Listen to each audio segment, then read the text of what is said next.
Hey internets, it's Jake from Mini Terrain Domain, and this is episode 26 of All That Glitters, a Waterdeep Dragon Heist campaign happening every Monday night at 8:30 p.m. Eastern right here on twitch.tv/Mini Terrain Domain. This is an awesome campaign DM'd by the one and only Mike the Piper. I'm just sitting in a player's seat, playing a simple, humble tabaxi, as everybody can agree. I've never seen so many people simultaneously give such a skeptical look.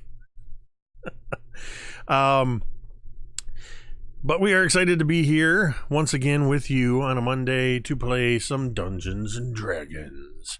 Couple of announcements real quick. Down below, there's some information in the scroll bar. A couple of cool partners that we have: Jasper's Game Day, Initiative Coffee Company. You can check out their information by typing !Jasper or !Coffee in the chat to find out about that. What those things entail. They're a wonderful charity organization, Jasper's Game Day, that is dedicated to the raising awareness and prevention of suicide. So we are very pleased to be partnering with them. And the coffee, for every 12-ounce bag of Metadare roast coffee that is purchased, $3 goes to benefit Jasper's Game Day.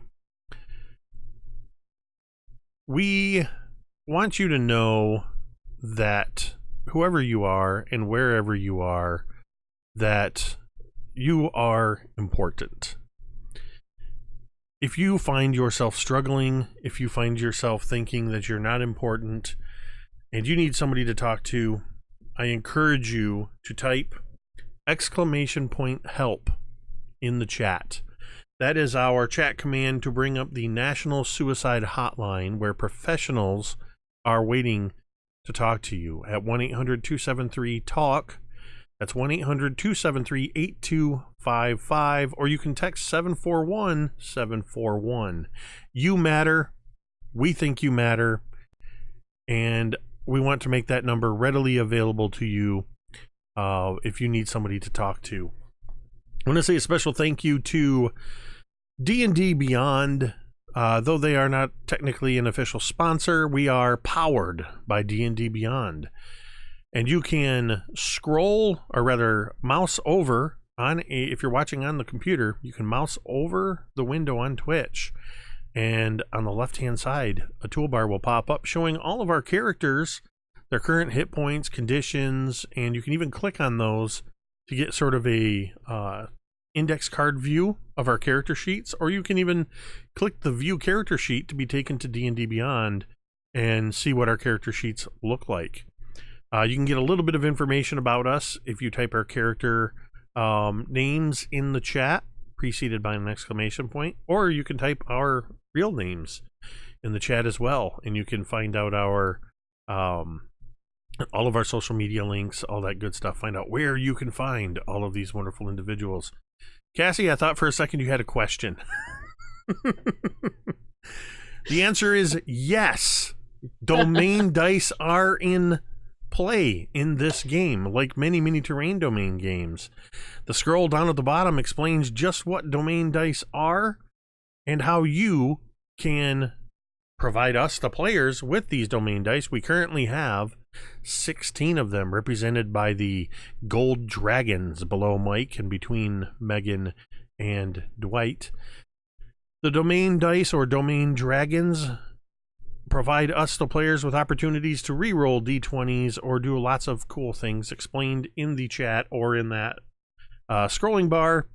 For just a $5 tip or 500 bits, that purchases one domain die, and that is how you, the viewer, can influence the game. And we greatly appreciate that support, because I have a feeling I might need some of these domain dice tonight.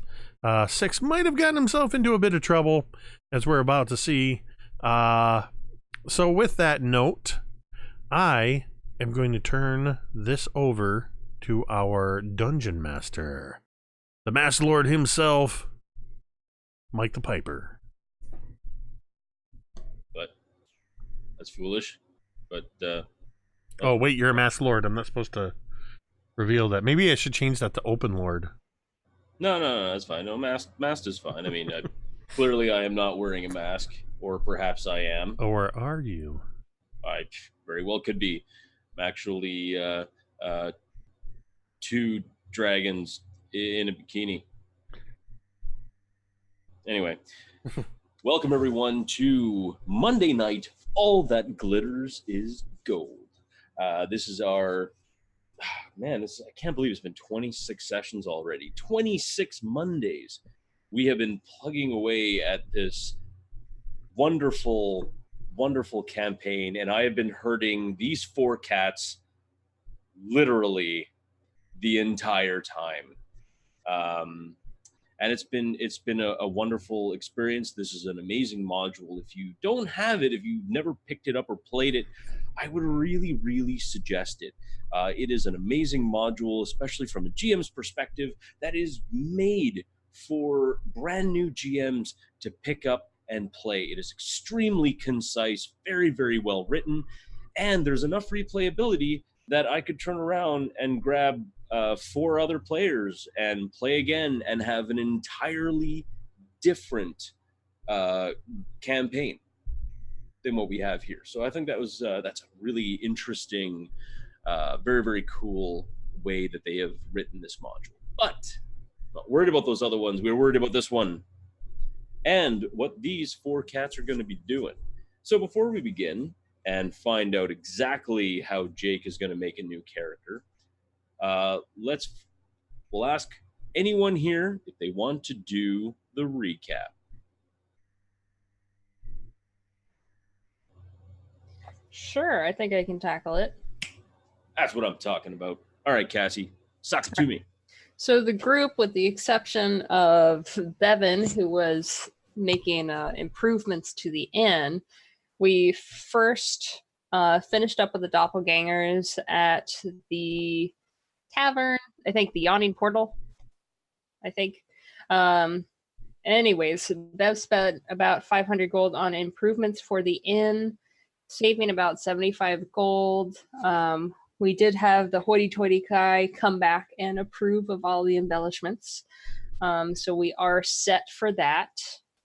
We are going to be hosting the sommelier, I think, the wine taster, the judge, in about 2 days' time. So not where the characters are right now, but I believe the day after. We are supposed to go get them, bring them there, host them at the place for that day, and then hopefully we have a secure enough safe for the prize money for the wine tasting, which is supposed to be, 500,000 platinum, it looks like. And Hammond was concerned about them getting stolen, but I think we got it.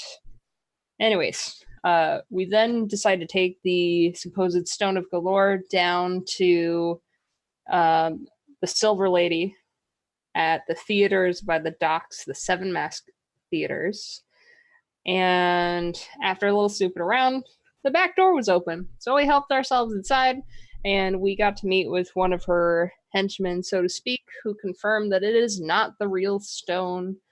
And he did give us some information on where we could find somebody called Fenris Stormcastle. He is in jail, but he should have more information on where the stone is. So now we have this brilliant idea of Asche and Six trying to go in the front door to maybe cause a distraction and hopefully allow Anna and Bevyn to get in the back and maybe break him out or just get the necessary information.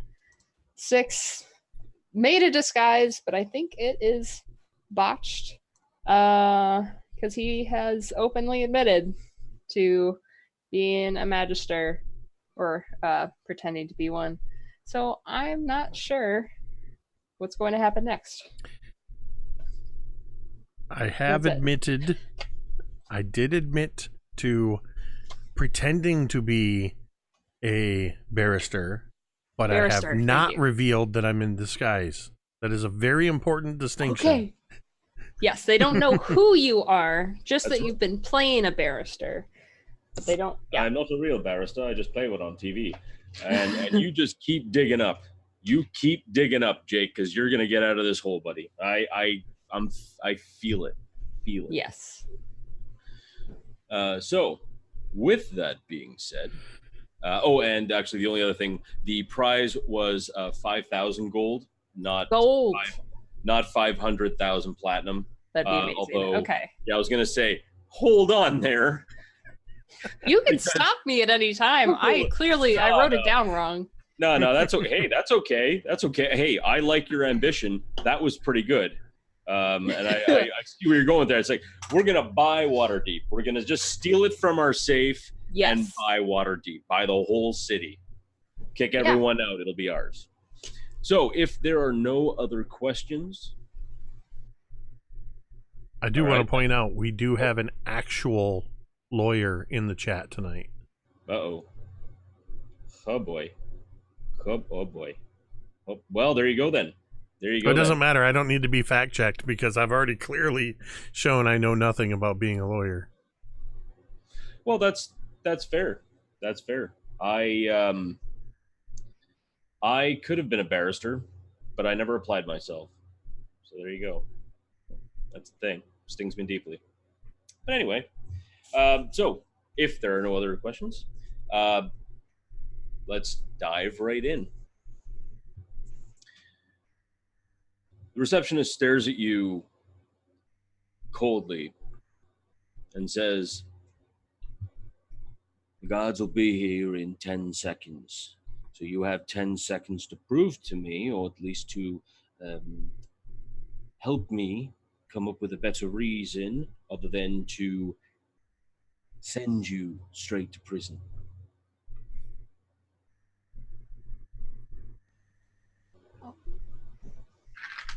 I mean, I was very clear in the fact that I was writing a play, and, well, it would have been met with thunderous applause. And I'm going to slap my hands together and cast the cantrip Thunderclap.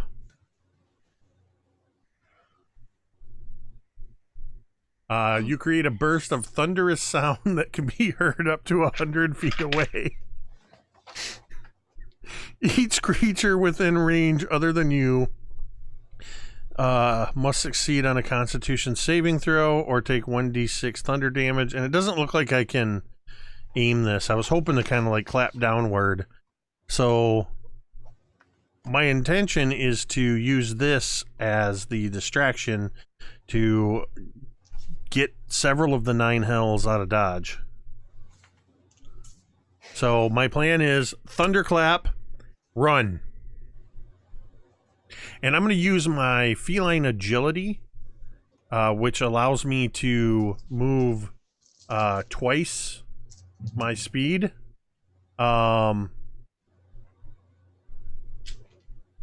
I don't remember if we talked about this before. If I dash... Oh, I can't dash. I used an action. Never mind. Also, you're sure you want to do this? I mean, our whole thing here was to create a distraction. And I do, believe it or not, have a plan. Okay. All right. All right. I want to see what's going to happen. Oh, crap. Asche, I'm going to need you to make a Constitution saving throw as I well. thought so. Crap. That's okay. Sorry, Asche. It's all right. I got high constitution, so I think. And what's the saving throw DC? The DC, the save DC is 15. Okay. Okay. So we've got, I got a. Yep. 13 plus 4, so I just make it. Nice. And is it save versus half or Nope, save? it's versus... save or no effect. Nice. Okay, well then roll me a d6. So there's 3 points of thunder damage, and I'm going to change my mind about using feline agility. I'm gonna wind up like I'm about to just get the heck out of there at top speed, and I'm gonna reach out and grab Asche by the wrist and take off, pulling Asche behind me, heading for the door. All right. And I'm going to say, Whichever way I go, you go the opposite. Okay. As you turn around, you see the two guards that were standing outside are now inside, approximately 10 feet from you. Both of them have halberds raised up and pointed at you. They both yell, "Stop! Stop in the name of Waterdeep!"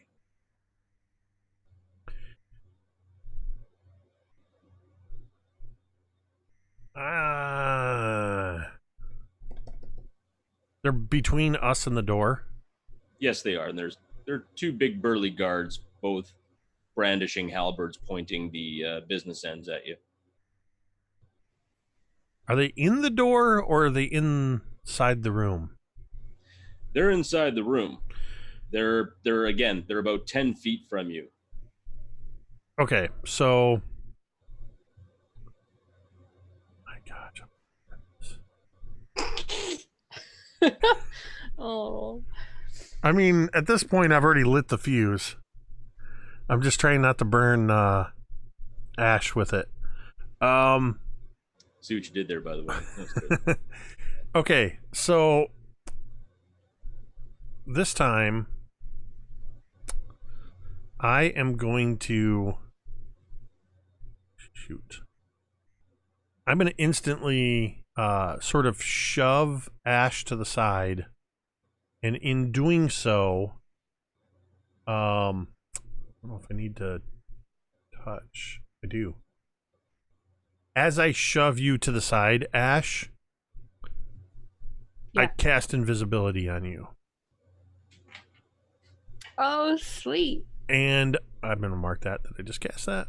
And then I am now going to use my feline agility to run 60 feet back inside the building somewhere. What are my options? All right, so I'm just going to bring up the map here. There we go.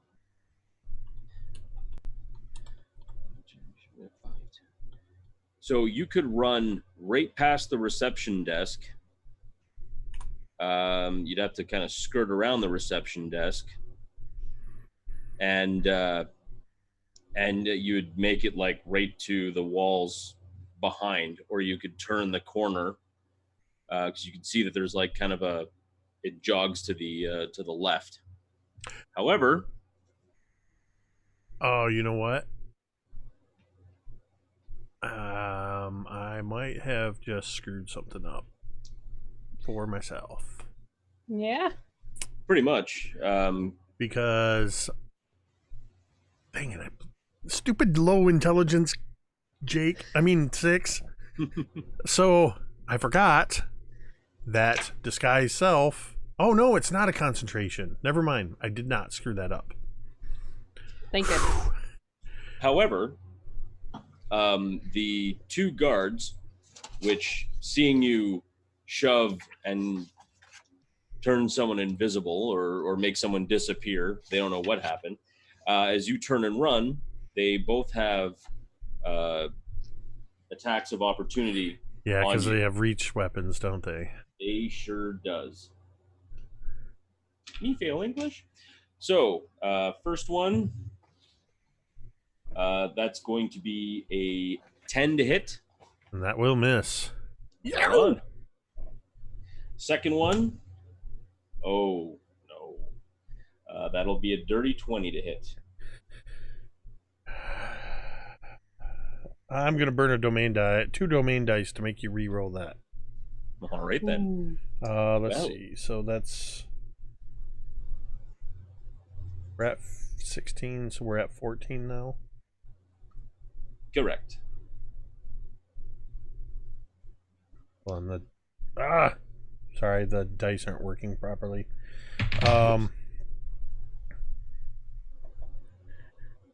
So yeah, What was the right. reroll?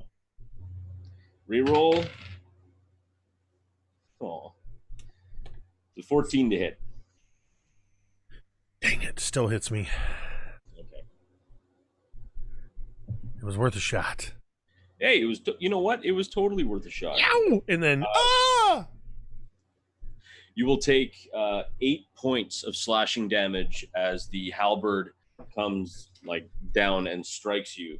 And I just make the Constitution save, the concentration save on the invisibility. Lucky you. But now we're gonna roll initiative. Okay. Ash, are you gonna get in on this? Yeah, I want to go a separate way, but I also don't think it would be a good idea to leave 6 alone entirely. So, while invisible, since the guards have at least tried to lunge for him, I think she would try to position herself kind of behind them. I haven't decided on what she'll do, but yes, I'll roll initiative. All right. Oh, that's weird. Mine didn't go in for some reason. 16 is my initiative. 20. Nat 20? Yeah, not 20. Nice. Killer. The cat thought it was a big deal too. That was 6. Hey, bud. All right. So. All right, and we just got another domain die thanks to Chesic Student cheering 500 bits. Nice. You're gonna need all the help you can get. Yeah, at this rate. 3 and 4. Who's the All idiot right. that set this thing on fire? Oh yeah. You know the sad part is, you probably could have just bribed them, right? No, 6 doesn't know that. Okay. 6 is too innocent to understand how bribing works. That's what Meanwhile- Anna and Bevyn are for. I mean, I kind of did broach that subject, and I was shouted down because, you wind up in jail for that too. But hey, Meanwhile, outside, This is so. Yes. outside and down the hill a little ways, Bevyn and Anna, as you are as you're kind of standing around loitering, you see the 2 guards kind of looking bored. They're standing around when actually all of you hear this big like boom, like thunder. Instinctively the 2 guards look up and they hear shouting.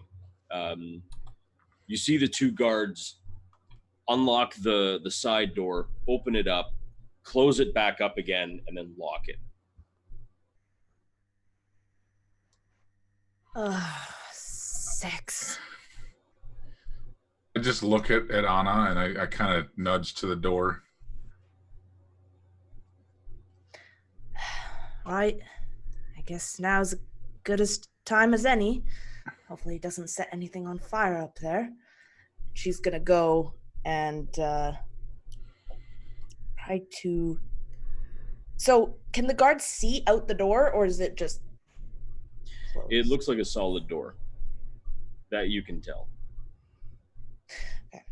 She's going to put up her to see if she can hear anything on the other side. And meanwhile, she's going to try and very subtly try to unlock it.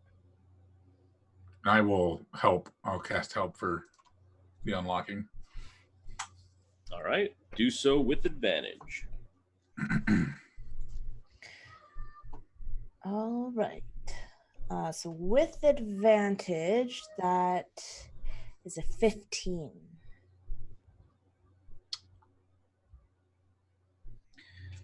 As you are kind of fumbling with your picks a bit, you think like you can hear the tumbler starting to turn in the lock, and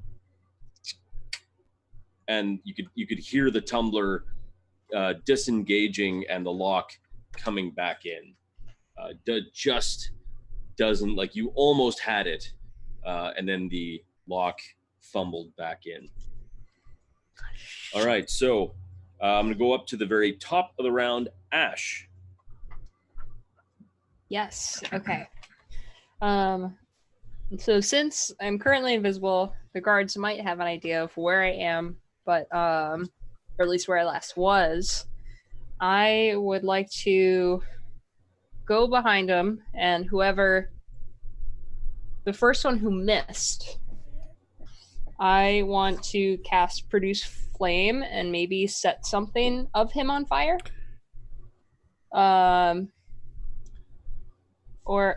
Wait, are they armored? Yes. Then You can see that they're wearing, probably wearing like a medium armor, like a chainmail or chain shirt. So I would like to, because they can't see me, reach out and cast Shocking Grasp, which has advantage on metal armor. Nice. All right. So where's that? You can't see your hand as you kind of like move it forward. I mean, you can feel that it's there. Yeah. But, well, here, go ahead and roll. Like, does the guard have to roll for a save? Is that? Let's see. Make a melee spell attack. On a hit, target takes 1d lightning damage, and it can't take reactions until the start of its next turn. Nice. Okay. I don't see anything here. Cool. About like a spell save or anything. Okay. Yeah, it's just I didn't expect that either. We'll see. All right. 12. I don't know what I do for this one. I'm sorry. I feel like it's been a while since I've done the attack. What would that? So it's so you'd be like basically just roll an attack. Okay. So 12 to hit, but I get advantage, so I roll again. Yep. All right. Cool. You add your spell attack modifier to that. A spell attack modifier. That's it. Okay. All right, cool. So 12 plus 3. My second roll was a 4. Nice. So we got 15. Right, and that just hits. Yay.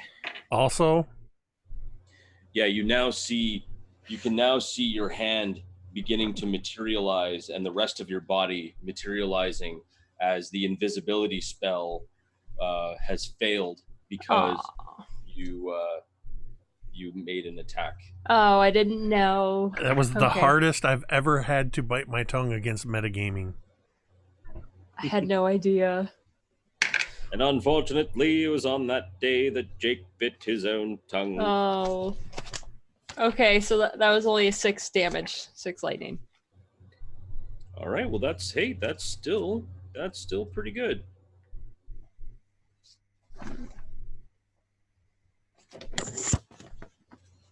And you just see him just dancing in that electrical attack. The first guard who actually had hit you, 6, spins around quickly and attempts to make an attack on you, Asche. Okay. And that is an unnatural 20 to hit. All right. So that hits. And that is 12 points of slashing damage. Hey, all right. Did you ever tell me how much damage I took? Yes. I don't remember. Yeah, I believe it was 5 and 5. It was 10 points of slashing. Okay. I just realized I'm still at full. Oh, I see what's going on here. Yeah, if you don't record it, it doesn't matter, right? Yeah, no. All right, but actually, that brings us to you, 6. All right, so I kind of imagine skidding in that sped up movement, skidding kind of cartoonishly against the back wall and starting to make a beeline for the hallway, and seeing Asche electrocute this guard and reappear, kind of feeling this this invisibility spell, the concentration just dissipate, and I can't leave her behind dealing with this. The guard that just attacked at her needs to make a wisdom saving throw. That just attacked her? The one that just attacked, which is the same one that attacked me, isn't it? Yes. Yes, Yeah. it was. He needs to make a wisdom saving throw, DC 15. He made it with a 16. Well, crap. So that burns that. As I was attempting to cast Tasha's Hideous Laughter. Well, there was no humor there. I'm gonna yell to Asche. Go on, get out of here! Still using this fake voice. And I am going to cast a spell.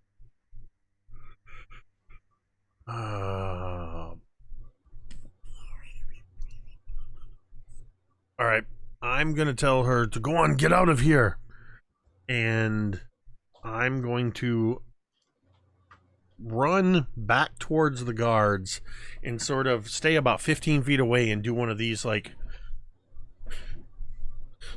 I'm trying to get around them. All right. Okay. Go. It is guard number 3's turn. Wait, what? Or guard number 2's turn, excuse me. Sorry. The second guard.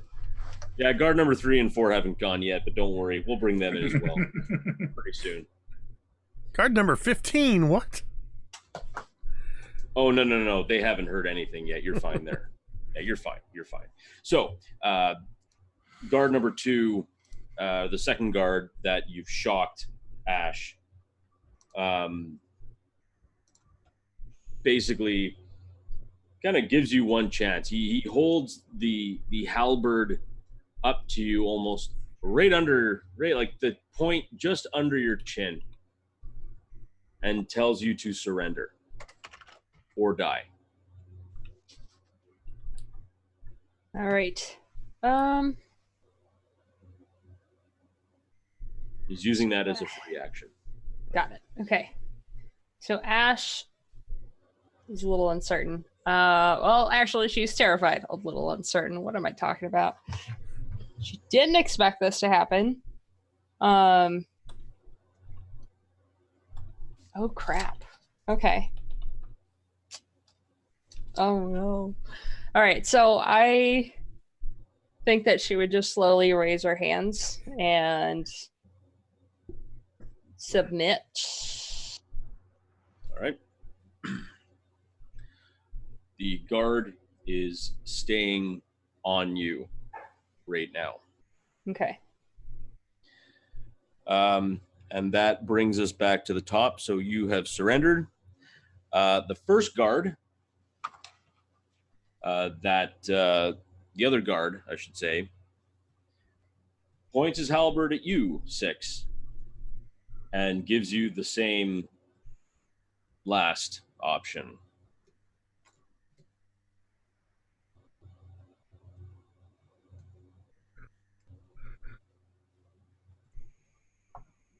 Oh 6. boy. So I think at this point 6 is I'm still kind of doing this, and then as he kind of has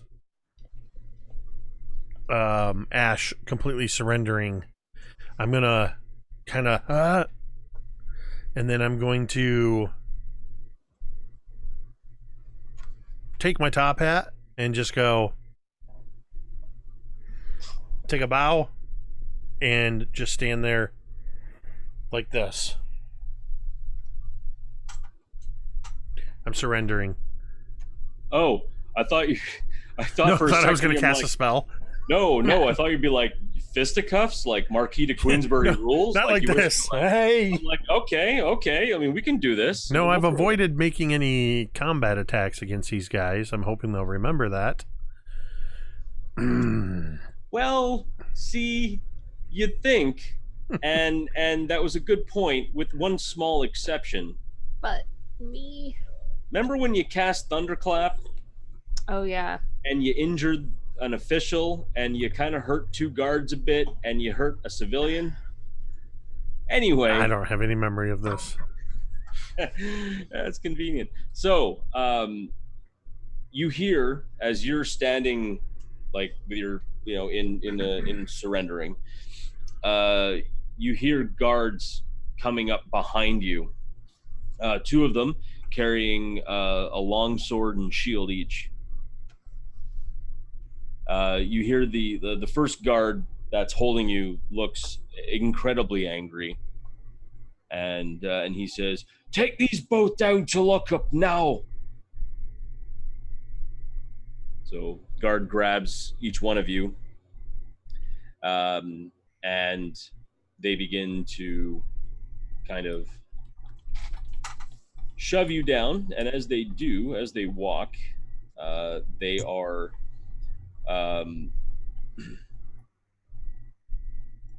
give me one quick second here, trying to find, where is it? Honestly, there it is. They are explaining to you all of the crimes that you have committed just now. You've assaulted and impersonated an official. That is flogging, imprisonment up to a 10-day, and fine up to 500 gold. You've assaulted 2 citizens. That is imprisonment up to a 10-day, flogging, and damages up to 1,000 gold pieces. You've attacked a guard. Now, that one's a special one. You're going to see what happens with you there. I didn't attack a guard. But I did. Shh. That's right. As your lawyer, I recommend you don't speak. And I recommend both of you don't speak. And he shoves you.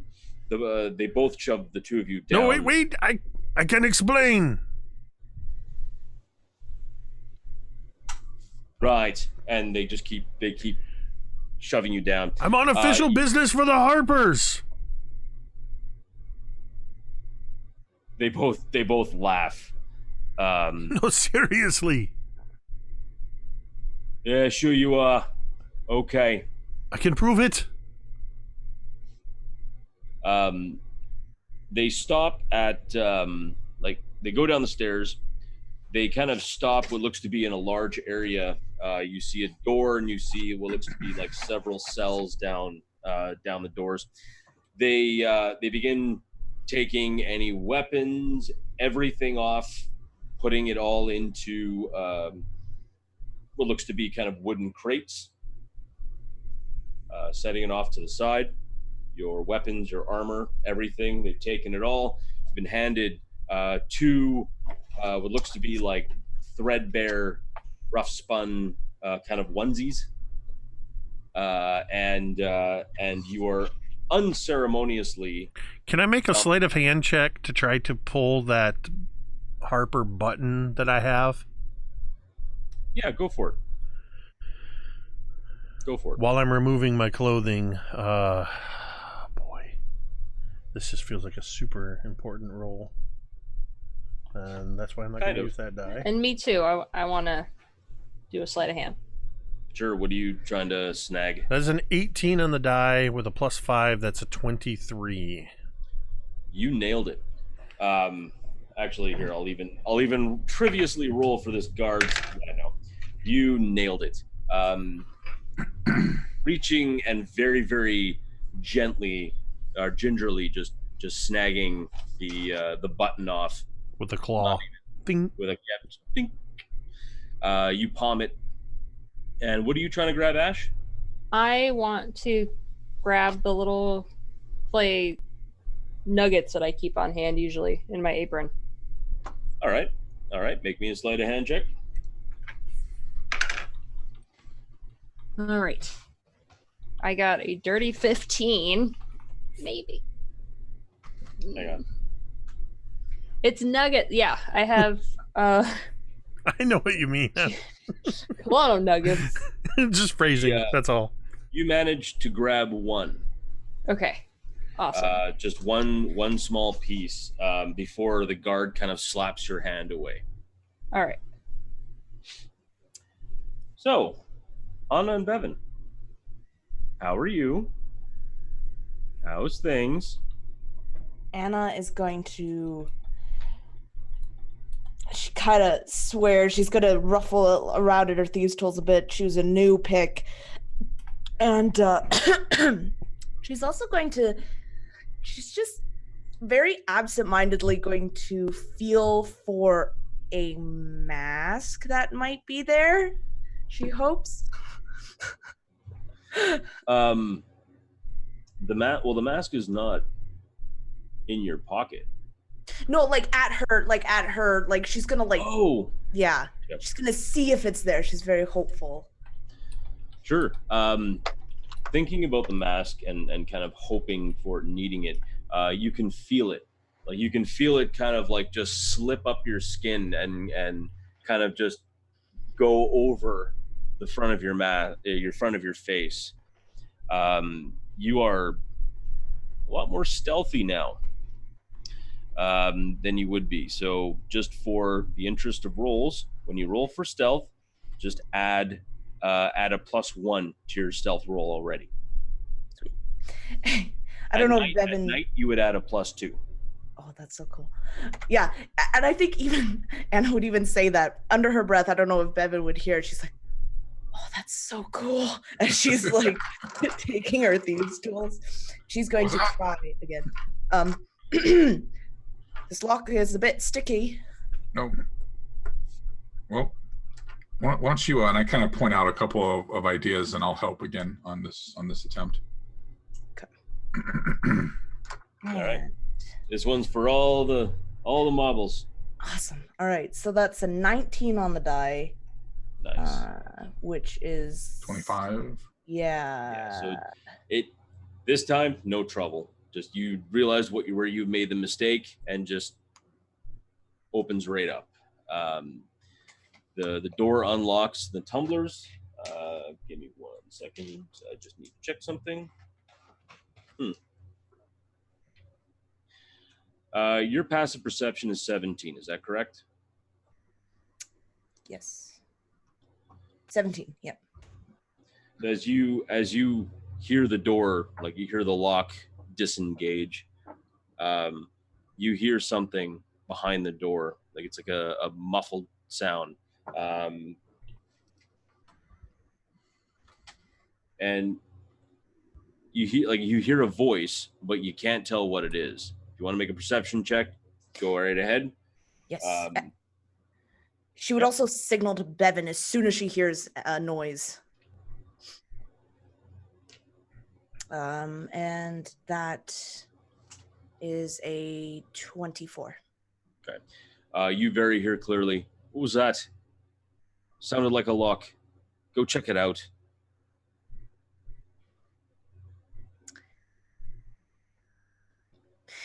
Is there anywhere immediately?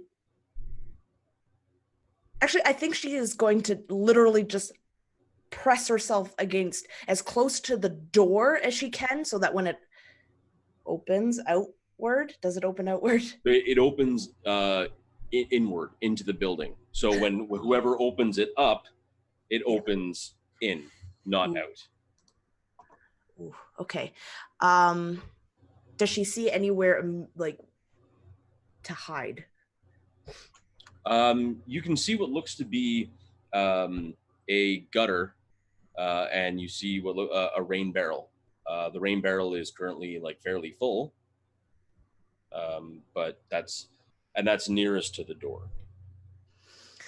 She's gonna dive for the rain barrel and behind it, in it. Behind it. That'd have been funny.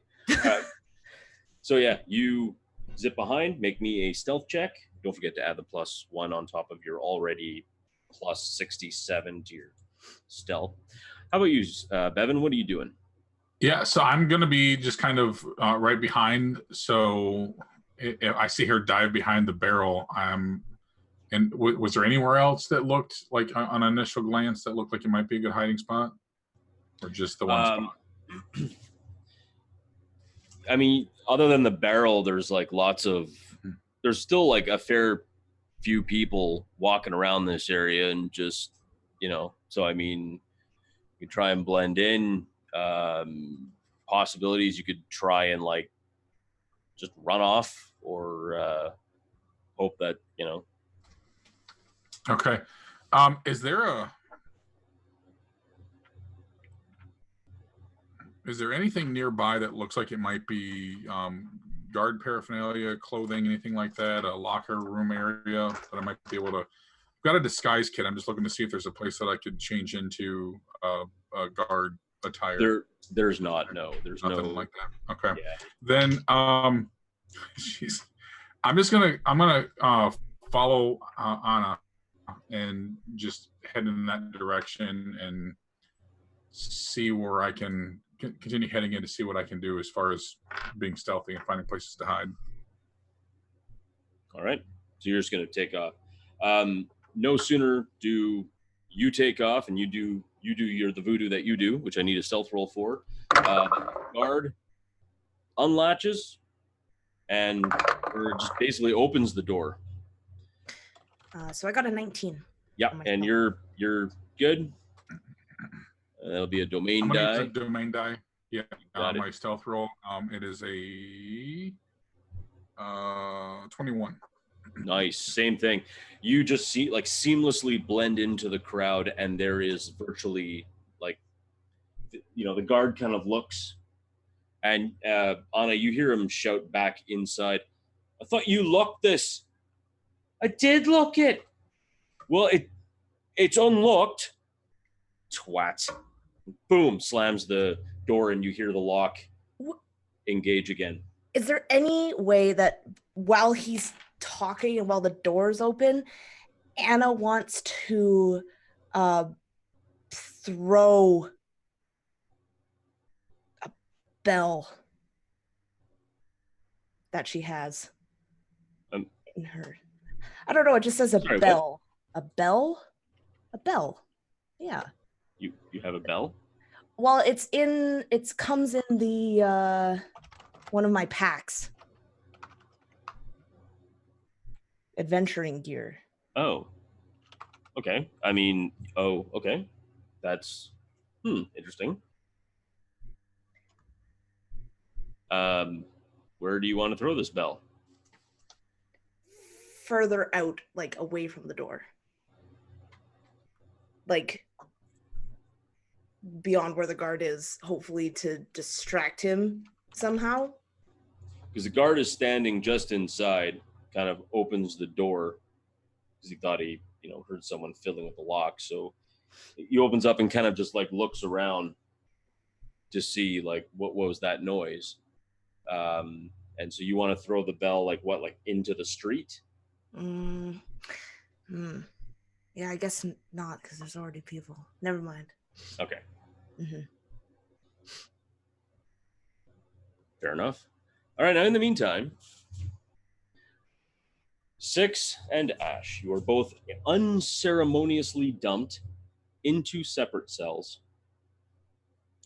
The guard, last thing you hear is the slamming of 2 wrought iron cell doors and the guard's footsteps walking away.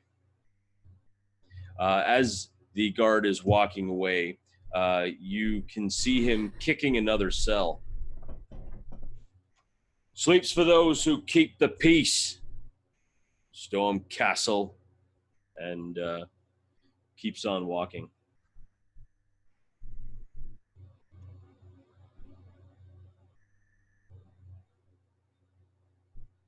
Stormcast. Well, I think Asche would wait till the guard's a little further away. Stormcastle. Is that Fenris Stormcastle? She's trying to quietly shout to the other cell. Quietly shout. I love that. I absolutely love everything about Stage whisper. that. Perfect.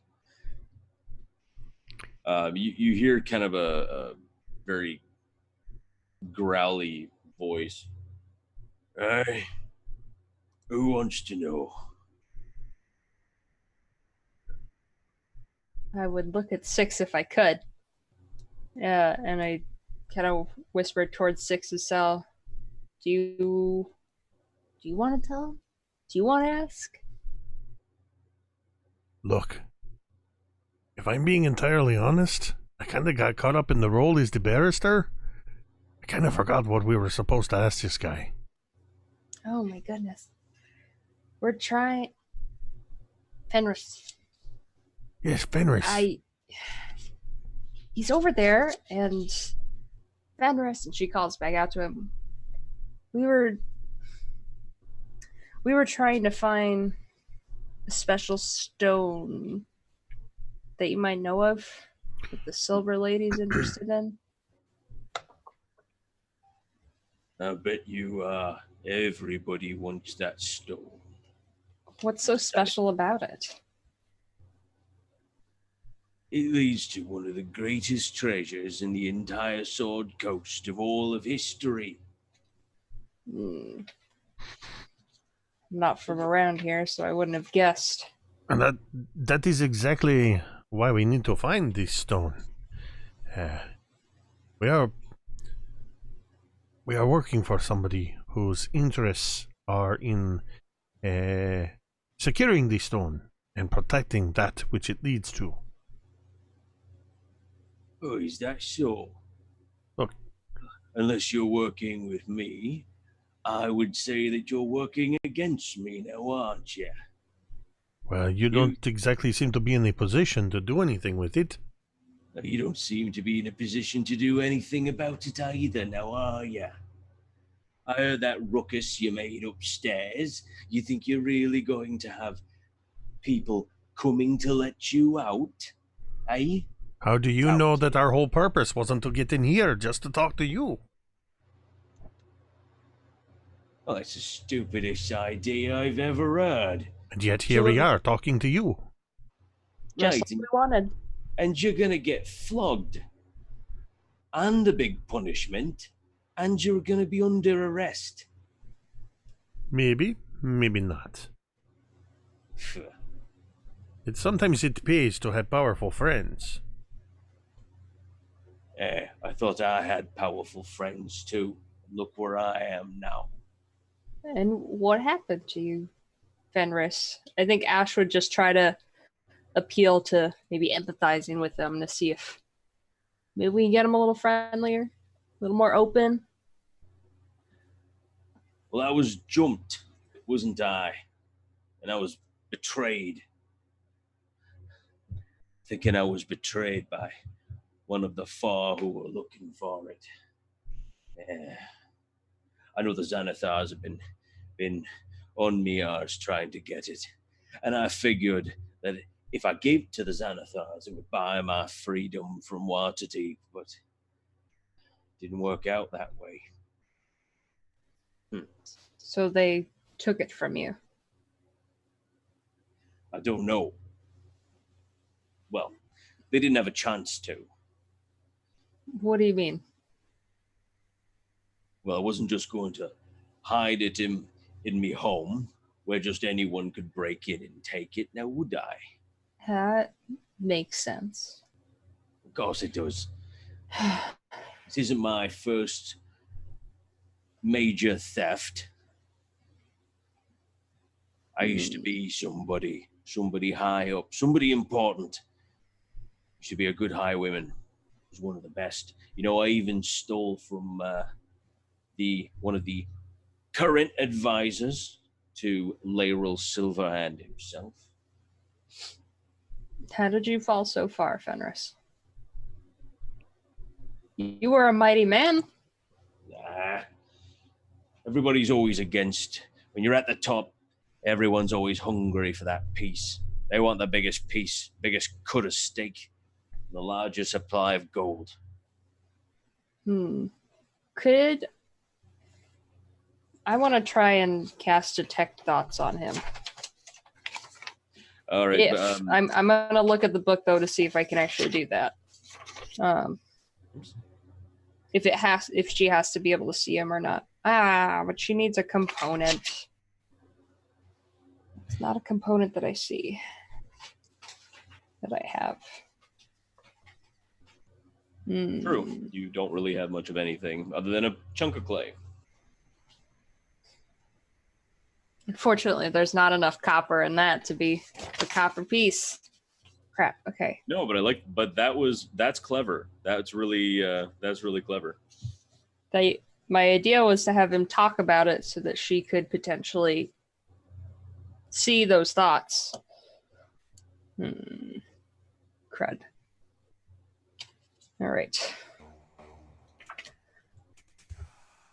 So Fenris, what if we were able to get you out?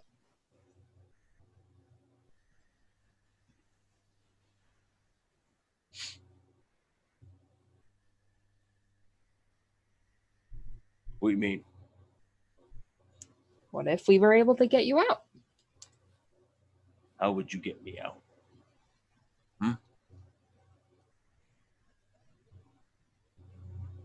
So where are Anna and Bevyn in relation to all this going on? I mean, you're outside of the building. You're still by that door, that green, like kind of like side door, postern door. Anna is hiding, which I mean, after the door slams shut, probably hops back out. Sorry, I thought we got inside the building, so I misheard. So we're still outside then? Still outside. All right. That's unfortunate. Yeah, this is kind of understatement of the session. I love this worst timeline. This is the best worst timeline ever. And I have a question about this. Sure. Are Asche and Jacob like next to each other? Separate cells? 6? Correct. Yeah, 6, sorry. Yep. Yes, both of you are in separate cells. The barrister, he's still disguised because that lasts for an hour. It does. I have not dropped the disguise self. Could we reach out for each other and grasp each other if we needed to? Yes. You two, I'll say that you two are actually facing each other in different cells, but across the way. And there's about a 5-foot gap. So I mean, if you like really reached out, you might just be able to touch hands. Just a little bit. Okay. Right. So after you go. I was just gonna ask if there's a window To the outside? Yeah. No. It is a completely enclosed cell. There's actually like the only light is coming in from sconces outside of your cell with what looks to be ever burning torches.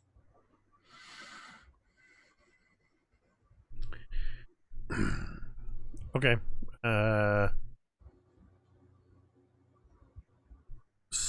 I'm just sitting there looking around at everything, looking at the sconces, and kind of going through my mental ability to cast certain spells, realizing that I do not have my spellcasting focus. So I don't know if I can cast anything. No, this is a tough pickle. Oh, nope, that's vocal and somatic. I could do that.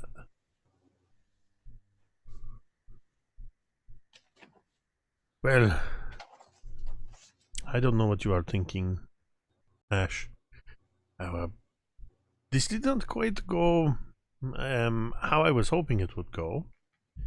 I'm hoping that Bevyn and Anna, with their shadowy expertise, are having a bit more luck than we are. I have a little bit of I have maybe 1 or 2 more things that I can do. Without my swords, I don't have my ability to cast some of the spells I would like to cast. Unless you have some tiny tarts and a feather. I don't have that, but I have one thing, and she pulls out just her little ball of clay. Like, I could potentially use this to get out, but Isn't I that don't just want to leave you guys. Isn't that just like a smokescreen? Kind of. Or does Hey. it? Hey, shut up. Listen, I was thinking. You there, the large tabaxi. You seem like you're good with words, yeah? I like to think that I am very good with words. Okay, good. Look, originally, I was going to take the stone and earn a small fortune by selling it to a Luskanite contact of mine. But now, because of all this, I want to use the stone to escape imprisonment, you see? And I'll have this wiped clean. But if you can talk to the Magister,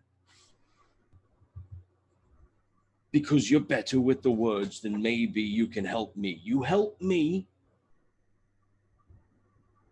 and I don't know, maybe I can help you with something. What did you have in mind that I would be able to tell the Magister to convince him to let not just myself and my friend go, but also you? I don't know. You sound like you're really good with words. Me, not so much. Well, I am a pretty accomplished actor in the from around Waterdeep, and a bit of a playwright myself, so... Don't make me regret asking you for help. Look, can you do it or not? I think I am already beginning to prove that I am much more eloquent with my words than you are. Yeah. I think it's trying to turn back off the faucet that's the hard bit. Right. So, how does one get to see the Magister? I don't know. Yell out for one of the guards. Maybe the magistrate will come down and speak to you, or I don't know, do something. I'm not going to do anything just sitting here. All right, I have an idea. Asche, don't do anything rash Okay. unless things look even worse and you see an opportunity to get yourself out of here. How long have we been since we started this whole ruse, and now that we're down here, how much time has passed? I'd say about an hour and a half, 2 hours. That much time? Oh, no, sorry. That was no, fast. Yeah, I was gonna say, dang. No, sorry. That was probably about half an hour. Okay. Yeah, sorry. So I have things are going to get a bit strange if I can't. I'm going to have to do some more explaining if this takes too long. So, all right. I'm going to grab the bars and just sort of, I don't know if shaking the bars, if like the door's loose at all to make a rattling sound. Only one way to find out. Start shaking them. Guard! Guard, I need to speak to somebody. It's very important. I have very important business that I am a part of, and in keeping me in here is hindering efforts directly related to the open lady of Waterdeep. You hear chained footsteps coming toward, like getting louder and louder due to the Doppler effect inside of this this kind of like subterranean dungeon. One of the guard pulls out what looks to be like a cudgel and bangs it against the door. Now, what do you want? As I was saying, I work with the Harpers, and we were on a special priority mission working directly for the Open Lady of Waterdeep. Covert operation was a necessity, I did not have an opportunity to explain before we were unceremoniously dumped into these holding cells. As I said before you walked away, I can prove my affiliation with the Harpers.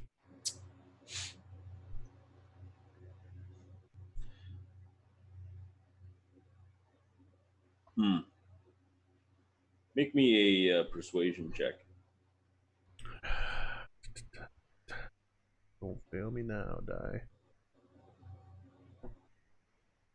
Said, don't fail me now. That's a dirty 20. It's a 13 on the die with a +7 to persuasion. The guard kind of looks back down the cells.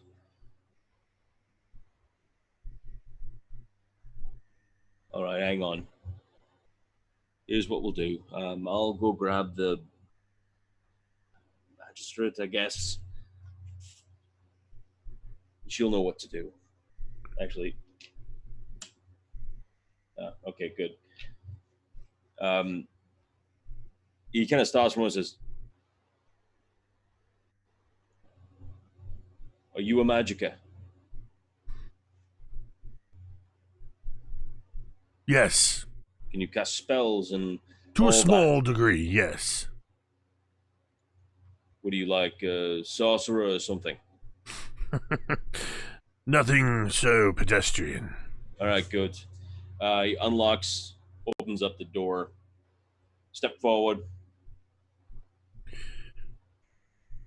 And he grabs the manacles, or at least grabs like the manacles, locks you back up in them. We're going to take you up to see the Magister. And closes back the door and begins to lead you back upstairs to the magistrate's office. Anna and Bevyn.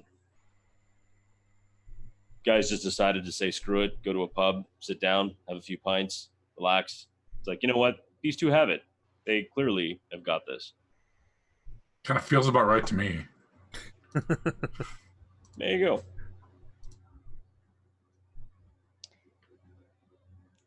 Yeah, I mean, I guess at this point, I just go back to seeing what's going on around, trying to, not be right on top of the door anymore. But, yeah, I don't know. I'm kind of at a loss right now. There's something to be said about walking right in the front door. I just find it funny that the two thieves, or the two rogues, are the ones that are not in jail, are not breaking in, are not trying to sweet talk their way out. Told you, it's the worst timeline, and I'm loving it. Here they come to save the day. Anna and Bevyn, superheroes. We know it's the worst timeline because everybody has black goatees. That's right.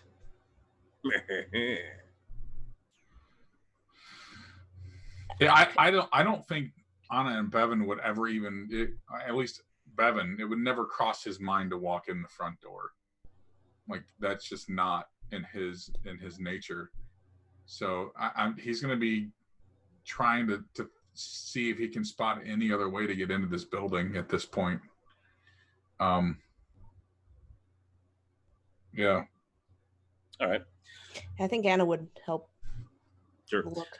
I mean, the only other doors, there's only 3 doors or 3 entryways into this entire building. You know that there is the front door, there's that little small side postern door, and there is what looks to be the 2 hinged barn doors for the armored wagons that would come in and out transporting prisoners. I guess I'll go up to those doors and just kind of, I want to look around them, see do they look like they're locked? Do I hear or see anything going on around them? So as far as locked, you can't really tell. There doesn't seem to be any type of a like a specific kind of thing. So they might be bolted, might be barred on the other side. But as far as that, like, you don't see a keyhole, you don't see anything in particular. It could be wide open. Mm-hmm. As far as anyone in, around, or inside, roll me a perception check on them.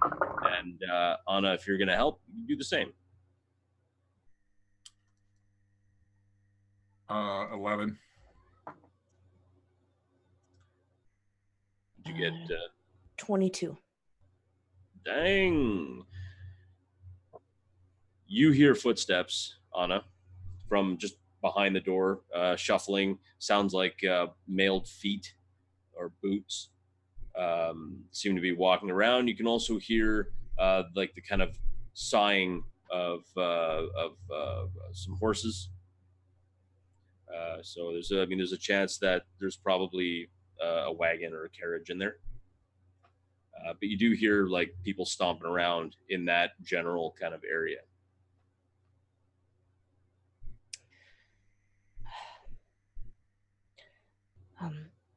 There are a bunch of, well, not a bunch, but there are people in there. I think we might be in over our head here. Yeah. I mean, I'm used to breaking into people's houses when they're not here. A couple of small dogs is nothing compared to this. Right. If there was some way...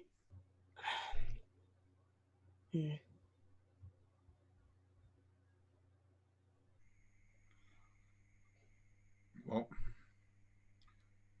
do we just go up front and see what happened?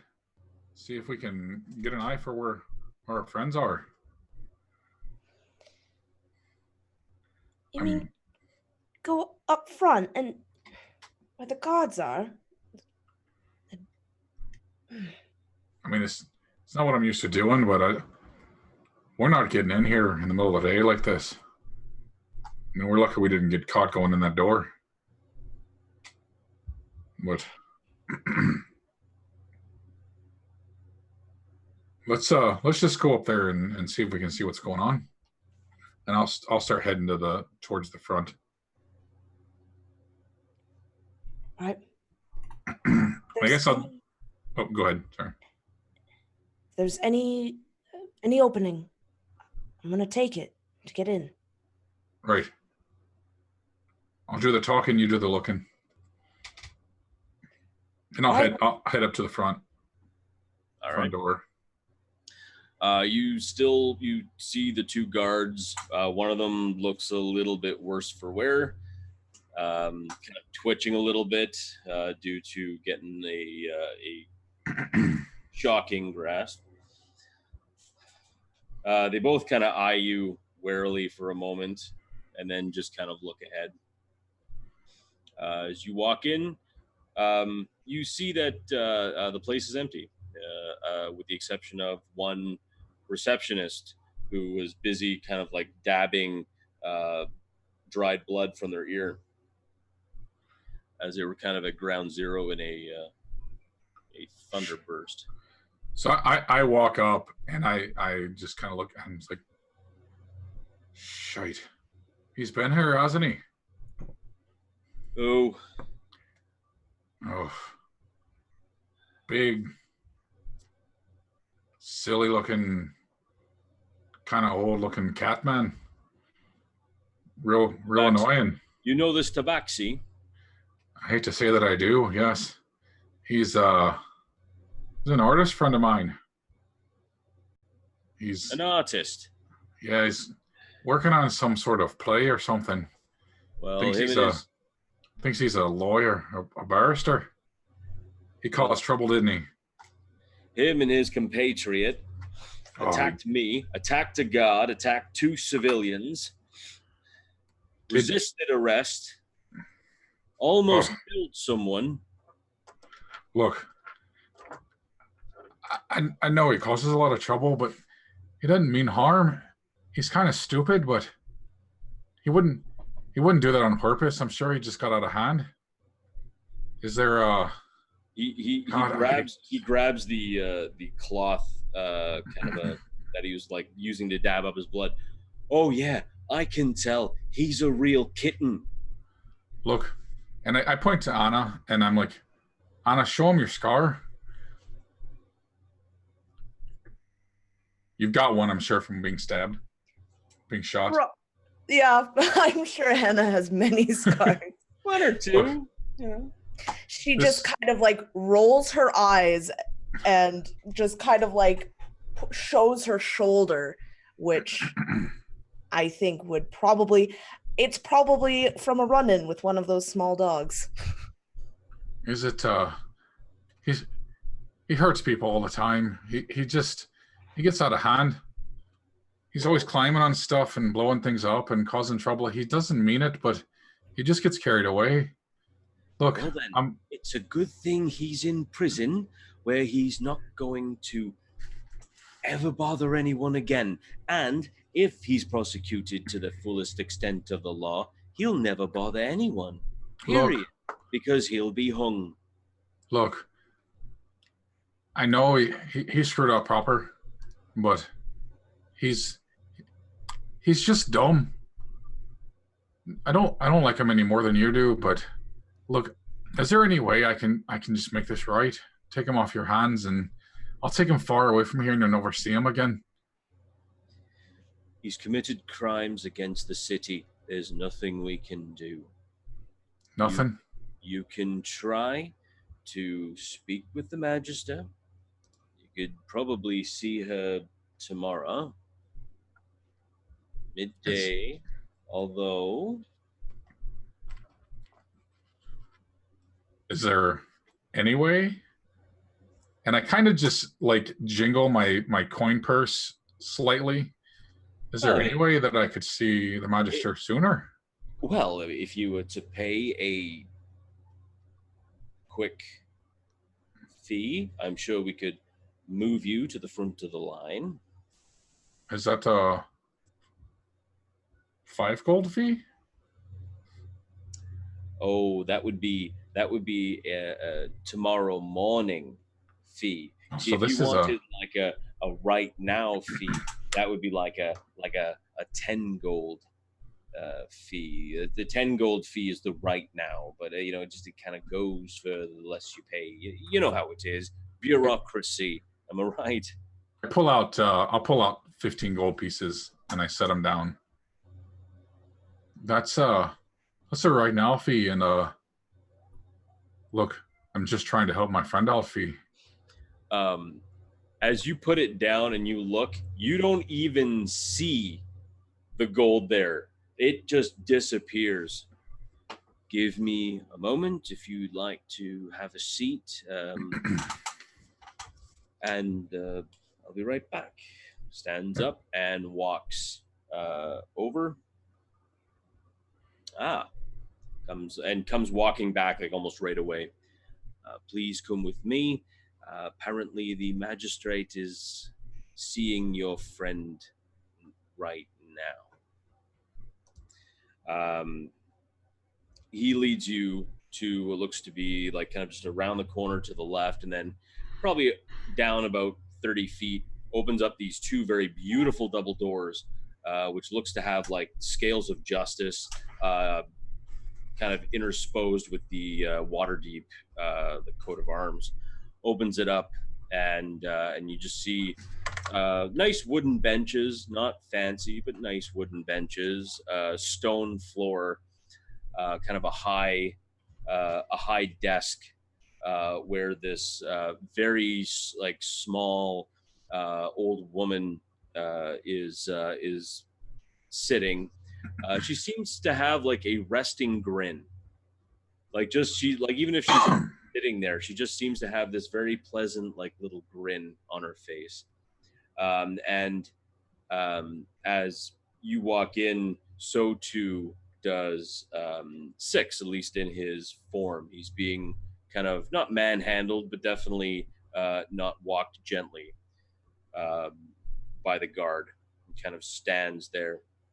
Guard turns around and looks at the two of you, says, "Who are you?" So who? I'm sorry. The guard looks at you and Anna and says, "Who are you?" My name's Bevyn. I'm here for the cat.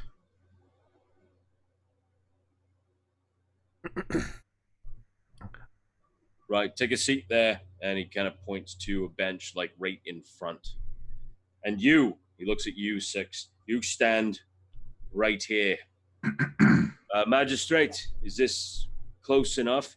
Magistrate kind of leans over and smiles. And, oh, that's quite fine. Thank you. Right. Well, seems like we've had a bit of a situation here.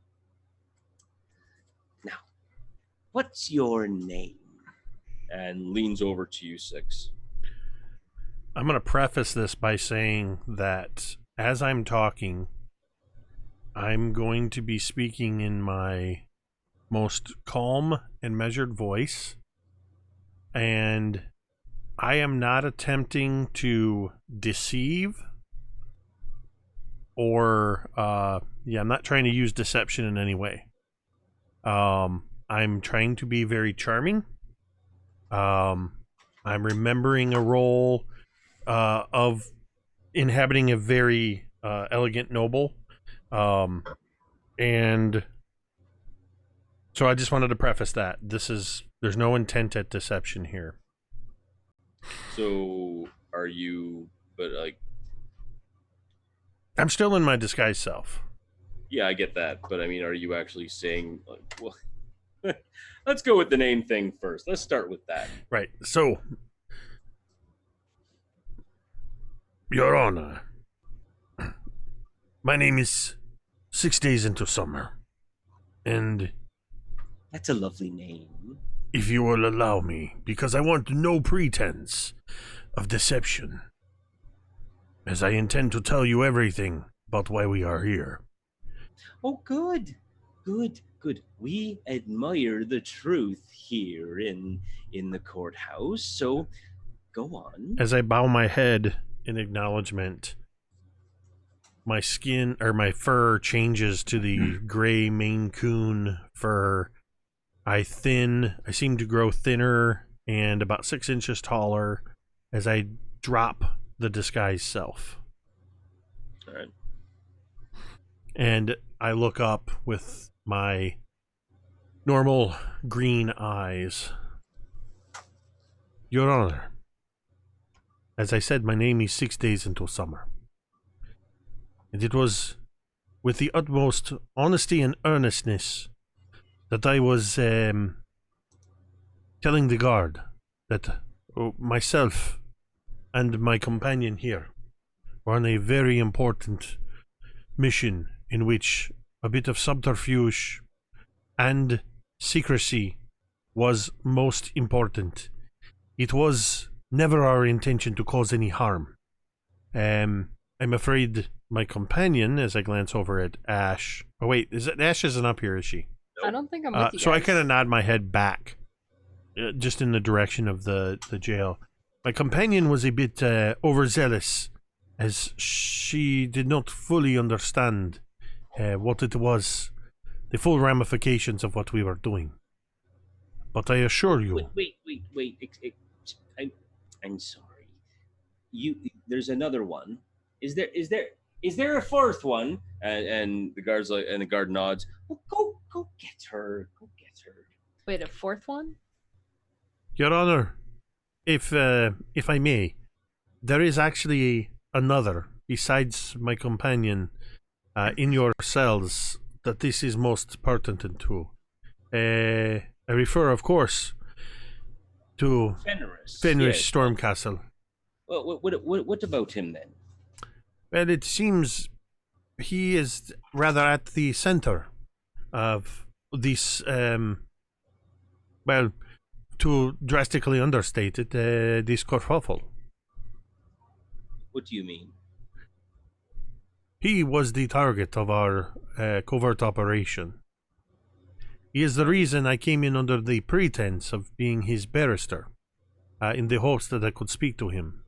And what is the reason why you want to see him or speak with him or something to that effect? What's the reason? The reasons relate directly to the orders of the Open Lady of Waterdeep herself. As an agent of the Harpers, I was acting with her best interest in mind. Though it is not well known, the open lady has nothing to do with the Harpers. But you go on. That is to say, I do not mean to imply that the open lady herself is in association with the Harpers, but rather I am an agent of the Harpers, working on their behalf as in the best interest, as I said, of the open lady. And what is it you were looking to speak to him about? You are going to have to forgive me, Your Honor, but that is something that I feel only the open lady herself could actually tell you, as this is a matter for which we were hired for confidence. I am at liberty only to tell you that Fenris Stormcastle was our intended goal, to speak to him. She shuffles some papers. All right. Well, I'll tell you what. We will corroborate your story. Ah, yes. And in the meantime, you and oh, there you are. Hello, dear. As you're brought in, Asche, with the guard. Hello, ma'am. Hello. Thank you. You two will be spending 10 days within our jail. And oh, yes, and of course, for attacking the guards, the official, the civilians, should be 56 lashes each, and you will be paying 1,200 gold each.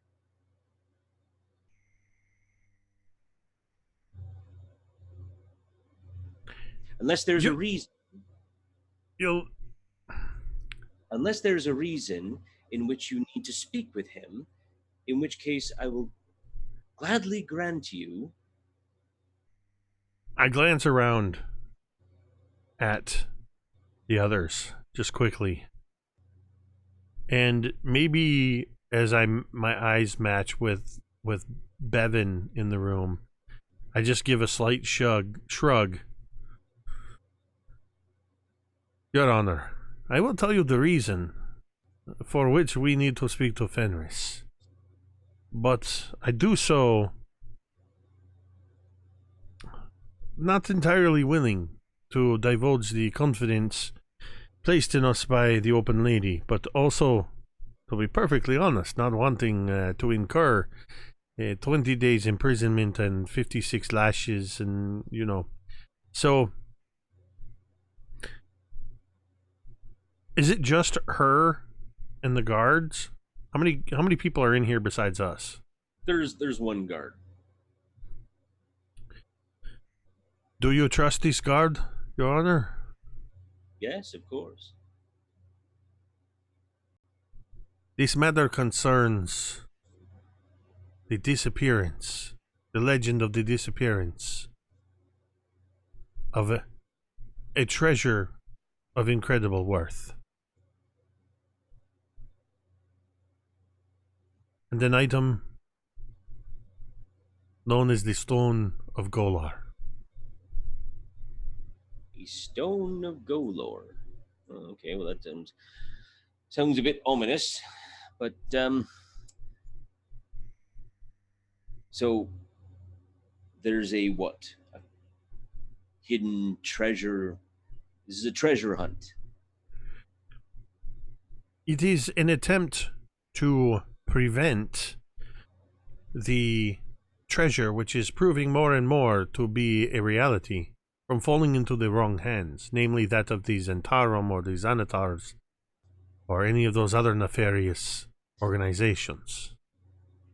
So, who does this treasure belong to? Well, that seems to be open for a bit of interpretation, I guess, but as I understand it, it belongs to the city of Waterdeep. Oh, And that is why we are working with on the behest of the so open lady. let me get this straight, if I will. You could have come inside at any point in time, coming up here and simply asked to speak to me and told me about this, and we could have gone through this whole thing a lot easier than you attacking poor Gary and Reginald. You know, it's Reginald's birthday tomorrow. You didn't really have to shock him. I mean, That was it's me. his I birthday didn't. tomorrow. I'm sorry. Turning 25. That's Only 25. I had no idea, I'm just a baby. It's fine. ma'am. See, It was an unforeseen situation. I didn't expect myself to do that. I don't know, but I understand. it's all right. It's all right. It's all right. All right. I'll tell you what we'll do. We'll go into the office and we'll try to get the information out of Mr. Stormcastle. And we'll do it right after this break. Yay. Thanks, Oh my everyone. goodness. That was the most sidelong way to get from A to B, and I love that. That was great. That was great. I love it. It's like I was giving you all player agency, and you were fashioning it into beautiful nooses, and that felt good. That felt Oh good. gosh. The GM. I'm not going to say it. Okay, I'm going to say that this has been incredibly awesome. But also, my stomach is twisted in knots. I've been so worried about, well, quite frankly, what I got us into. Because this did not go how. You expected. To be honest, I'm not really sure what I expected. That's why I hesitated. I was going to say according to plan, but I didn't really have a fully formulated plan. It's okay. It's okay. It just goes to show that honesty is always the best policy. And now I know when you're invisible, you can't attack things. That too. Can you do anything when you're invisible? But you can't. You can engage. attack or cast a spell. Okay. Unless it was Pathfinder, and Pathfinder had greater invisibility, which was just an evil spell. But it was great.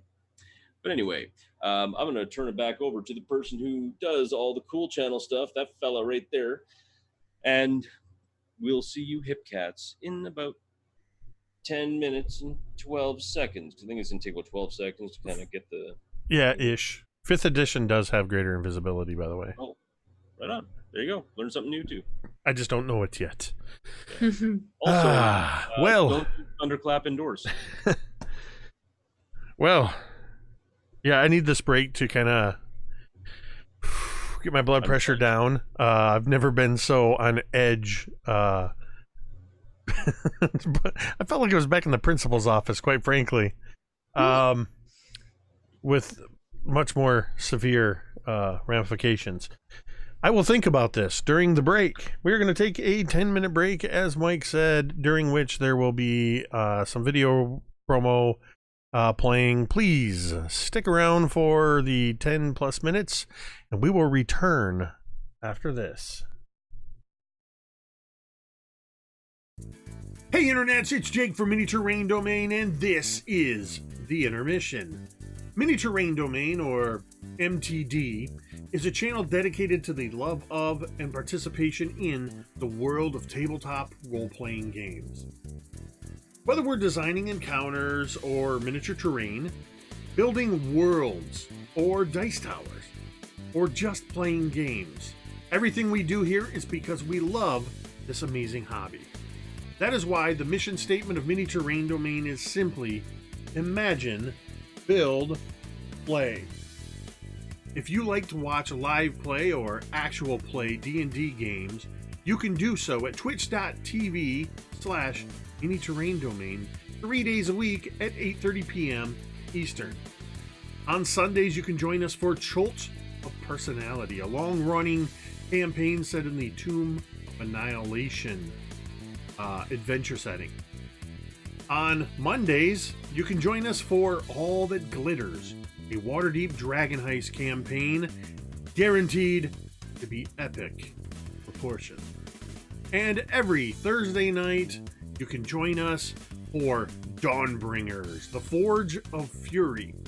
This is a series of mini campaigns going across the gamut of several well-known modules. Season 1, which is available on youtube.com/mini-terrain domain, took place in the Sunless Citadel. And Season 2 is currently taking place in the Forge of Fury. If you can't join us in the chat for our live shows, that's okay. You can usually catch the roleplay, or rather the replay, on YouTube just 2 days later. If you're a fan of what we do here and you'd like to support what we do, there are a variety of ways you can do this. First, simply follow the Twitch channel or hit the subscribe button on YouTube. Next, make sure you follow all of the participants of each game or show on their various social media platforms.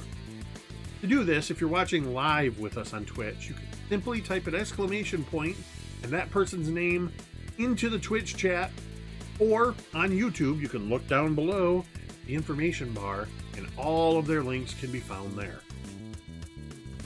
Finally, if you would like to provide monetary support, which flows right back into the production of the channel so we can continue making great content, you can join the growing list of patrons on Patreon.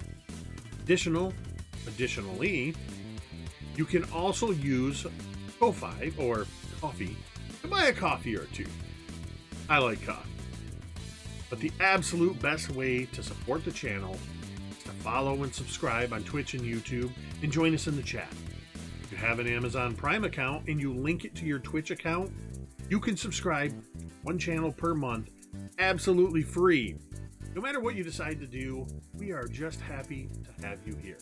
Thanks for watching and stay tuned for more great content in just a few moments. Remember, metadata!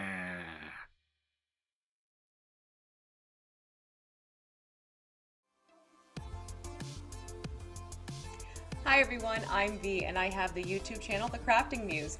Please be sure to go over there and check it out if you too would like to learn how to make some tabletop terrain, paint miniatures, as well as some game accessories. I'm always happy to have new subscribers over there.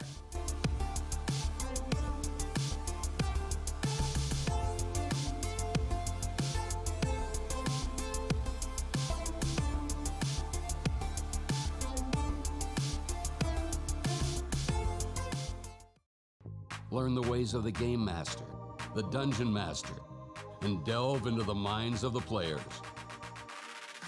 If you're looking for adventure, excitement, thrills, and a dice-rolling good time, grab the modules each month and play the campaign with your gaming group with quest givers DM Scotty and DMG. They're taking you on an epic journey through the role-playing experience every Friday. You're sure to get hooked on adventure. And we really liked the idea of creating adventures together, so we thought that'd be a lot of fun to share with you guys. I didn't think this kind of stuff would come out of my brain. We are quest givers, and I'll see you in the next video. Adventure Mixtape, a music and adventure anthology, is a collection of 4 adventures for the 5th edition of the world's most popular role-playing game. The adventures are setting neutral and meant to be seamlessly dropped into any world that has a large seaside city and a jungle environment. With a bit of adaptation, the environments could be changed to suit any group. In Treaty of the Tiger King by Kelsey Dion of the Arcane Library, a distant king arrives at the city to negotiate the peaceful end of a war, but the Mercenary Guild has other insidious plans for him. Will the players be able to thwart assassination attempts against King Rami and help him negotiate circles of social intrigue in order to finally end the war? In Madness of the Majestic Menagerie by Ken Brees of Burling's Beard, the famous Majestic Menagerie draws hordes of visitors to the metropolis and cultural hub known since time immemorial as Splendor by the Sea. But now the gates of the famous zoo have been shut, and the grand opening of the new section has been jeopardized by a spate of mysterious accidents and, it's whispered, grievous injuries due to uncontrollable creatures. Mr. Majestic seeks to hire investigators and troubleshooters who can keep a low profile to iron out any problems before the impending grand opening becomes a complete disaster. Do you have what it takes to uncover what's driving the madness that's befallen the Majestic Menagerie? In The Infernal Collection by Sharm Biswas, when an influential fashion designer is found dead days before a major fashion show, heroes are called in to solve the mystery, prevent any further destruction, and help the fashion house prepare for the show. Gorillas in Their Midst by Jacob W. Norman of Mini Terrain Domain is a pulp action adventure wrought with perilous challenges and high possibility of death. But what is adventure without danger? Of course, there is the lure of vast piles of unclaimed treasure and the accompanying fame that await those intrepid adventurers who would defy the odds and plunge into the heart of darkness. In this adventure, the characters will face raging river rapids, wicked waterfalls, poisonous plants, venomous vines, sinking sands, treacherous traps, and the vicious jungle demon itself, Awakanegori. Grab your satchels, fedoras, and bullwhips. Adventure awaits. The Adventure mixtape also comes with 4 original songs inspired by and written for the heroic adventures herein. This collection of music and story is something unique. We had no better word for it than mixtape. If you ever received a cassette, CD, or digital playlist curated to take you on a memorable journey, then you'll recognize what you find inside this volume. Also included in the Adventure mixtape, courtesy of Kelsey Dion of the Arcane Library, are exclusive combat cards. Special cards that contain all of the items, monsters, and spellcasters found within these adventures to make running your adventure all the more easier. Adventure Mixtape, a music and adventure anthology, is available exclusively on drivethrurpg.com.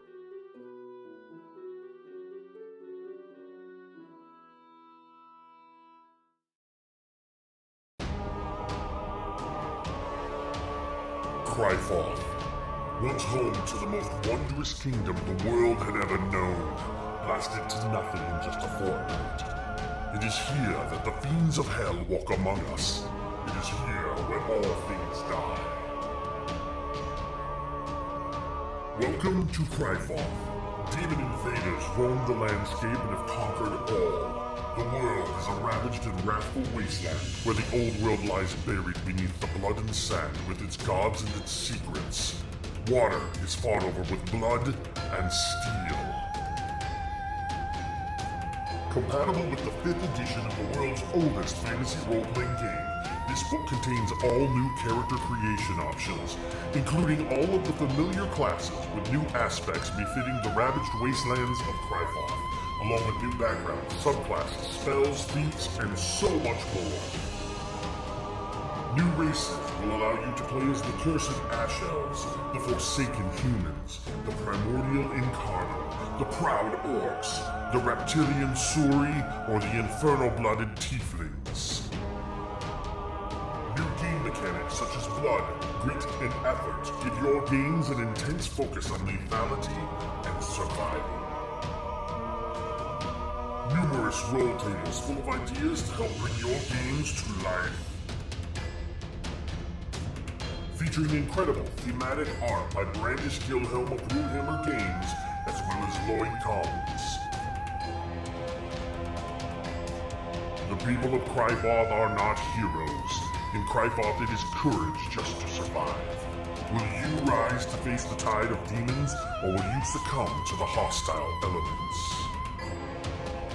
Available now on drivethrurpg.com.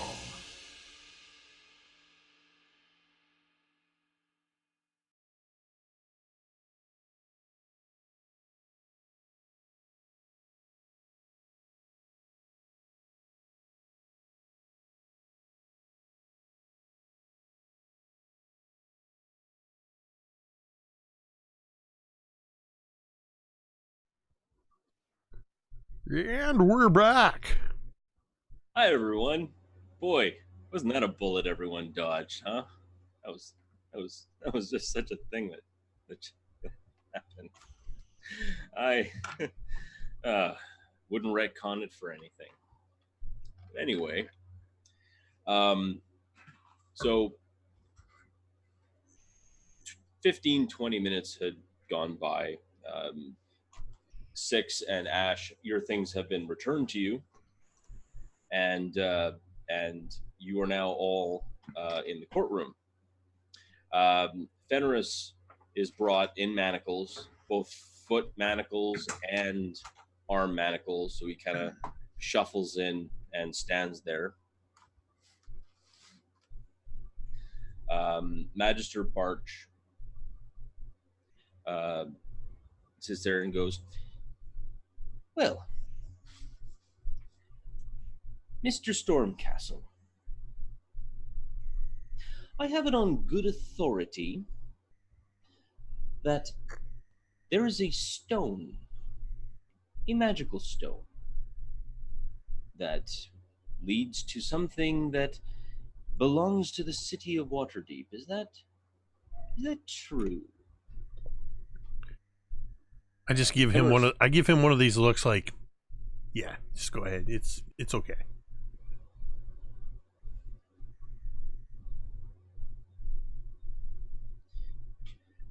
Fenris kind of looks at you, but like stares daggers at you. Looks could kill you. You'd be on your like third character by now. Looks up and maybe it is, but I'm not going to say nothing about it until I get immunity for my past crimes and freedom. That's what I want. I'm not going to say nothing more about it until I, yeah. So, yeah. And the Magister looks and smiles and, are you sure that you don't want to, do the right thing and try to just be honest? Magister's, nope. Nope. Those are the terms of my conditions. If you don't like it, then you can... If Fenris, this is not what we talked about. We are going to use honesty. This is the best course of action in order to make sure that everything goes the best possible way. Now, just tell the magistrate. Sort off, you bloody rat. Cat. You know for where I'm standing. Magister kind of has she has what looks to be kind of a round, polished metal sphere, and she kind of bangs it gently on her desk. Order.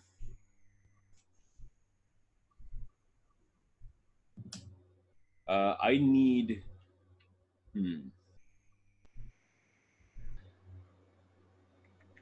I would like. Actually, no. I'm going to roll it. Never mind. Don't even worry about it. Perfect. Magistrate kind of tense her fingers for a moment, and she doesn't say anything, but she just stares right at Fenris.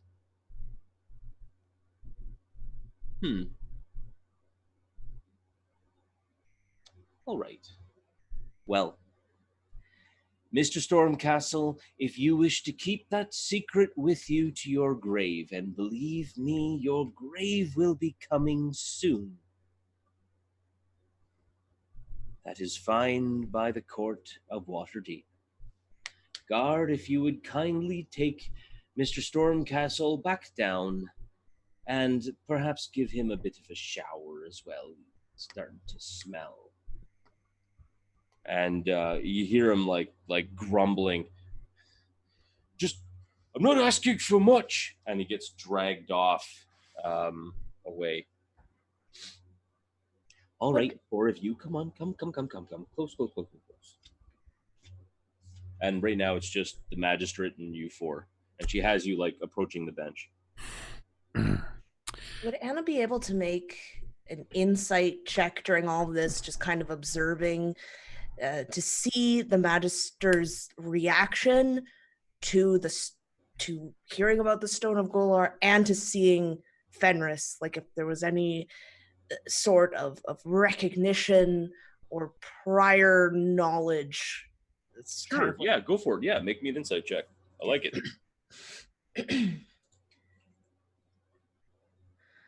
Okay, I'm gonna use a domain die because I really want to know. For sure. Yeah, 100%. That's a great idea too. Okay, so that is a 15. Nice. The hearing about the, like when she first heard about the this stone and this cache of stolen money, while she seemed a bit surprised about it, but there was nothing to say that she already knew about it. You didn't get that from her. And when Fenris came in, you just saw the recognition of, like, she has seen this person, physically seen this person before, but nothing insofar as a deal or anything else doesn't seem. Yeah. Okay, so I think Anna's shoulders would relax just a hair. I mean, she's still in a jail, but she would actually now approach the bench. Okay. And how about the rest of you? Are you all approaching the bench? Sure. Mm-hmm. Yes. Excellent. Right over the trap door. So as you approach the bench, she says, right, well, that was productive. Here's what's going to happen. On your way out, young miss, what's your name? And she looks at you, Ash. Ash. Ash? Well, that's a lovely name. And you 6 days into summer. That's right, isn't it? Yes, Your Honor. Good. You're going to both apologize to Gary. He's the receptionist, by the way. And you're also going to apologize to the guard that you shocked. Possibly even wish him a happy birthday, as it is tomorrow. His name is Reginald. And you're going to leave here, and we are not going to press charges upon you. Because this cache of 500,000 gold dragons is very important for the city. And it would be up to the 4 of you to recover it if you are going to be working for the Open Lady of Waterdeep. If she does not know about this, then, well, she certainly will after my very detailed account of what just happened. And I will be passing it along to her ladyship so that she may understand exactly what is going on. Now, I would suggest it'd be a very good idea that in the future, if you need to go somewhere or find something, that you do it a bit more tacitly. Tact and diplomacy, you'll find, can get you a lot farther than kicking down a door. This isn't some forgotten tomb or dungeon with monsters or anything. This is the city of Waterdeep, the city of splendors, and I think that it deserves a bit more attention and respect than what you've shown so far. I think you can all understand that. Yes? Yes, ma'am. Yes, Your Honor. Now, Fenris hid the stone on the top floor of an old tower in the dock ward. Now, this tower is warded against all forms of magic. Do keep that in mind. How did you get that information out of him? If you don't mind my asking. Hey. That's quite all right, dear. I have been blessed with a few abilities myself. Oh, thank you very much, and I swear once I handle things with my guild, I'll be happy to make a statue for the honor of the judicial system here. Anything for you. See that you do. Now, Yes. Yeah. if there's no, and she kind of holds off for a moment. Let me see. Where was that? Ah, yes. Down in the dock ward. Right off of Cod Lane and Astral's Way, you're going to find this old tower. It's a little ways down from the Seven Masks Theater. I would never go there myself, but to each their own. Down there is where you'll find it. So, there's nothing else. You have a stone to find, apparently. And enjoy. And she kind of stands up. Right, well, go away. And she just kind of walks away and then kind of goes through a certain door, singular door.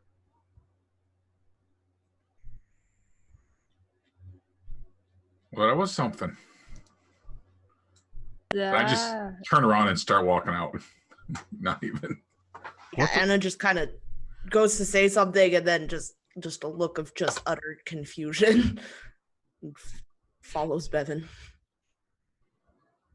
I lean over to Asche as we're heading out. It was Gary, and what was the other guy's name? Reginald. It was Reginald. Reginald. Good old Reggie. Well, yeah, I think you do owe him a bit of an apology. Oh gosh. But we will apologize to both of them.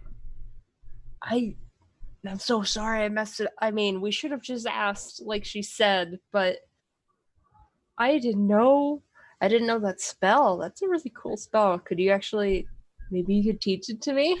Maybe. Although I'm thinking maybe you might want to learn a bit more about the theatrical arts. But you are not to blame for this. Not everybody is a thespian. I think with some work, I could work on it. Like, it's different when I'm making things and showing people how to do it than,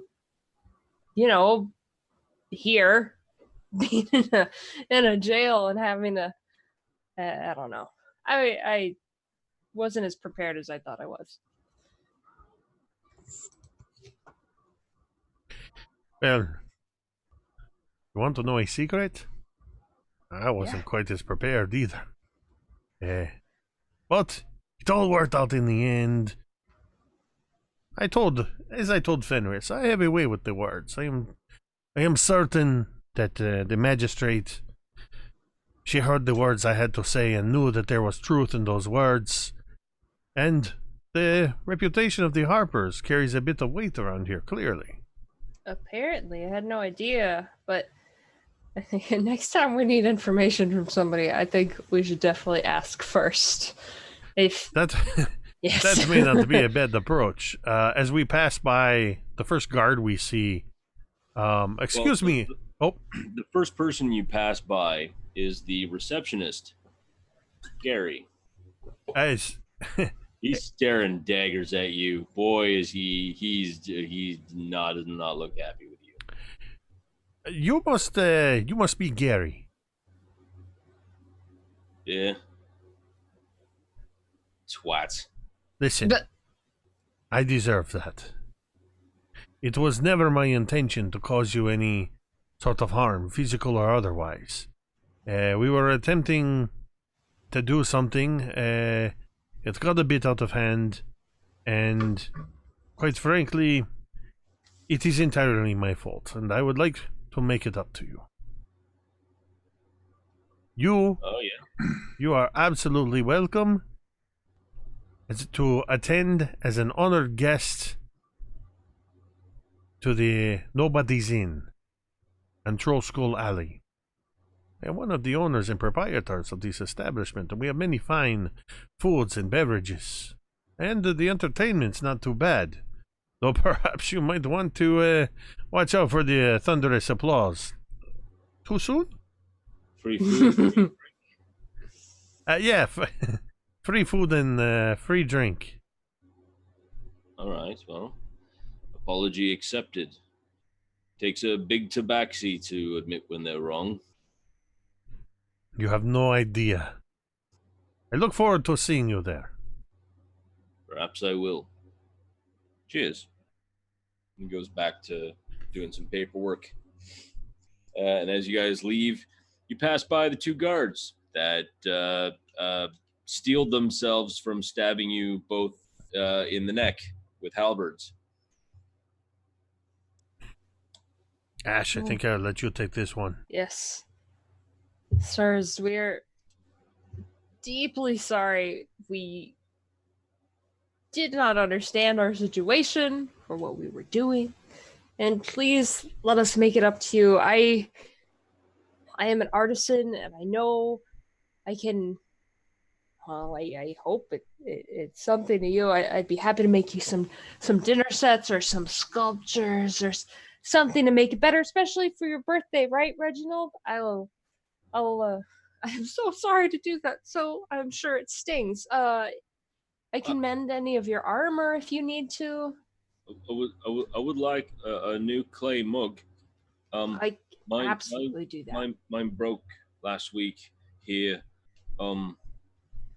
Yeah. Okay. I'll make you a proper mug, a proper stein. Absolutely.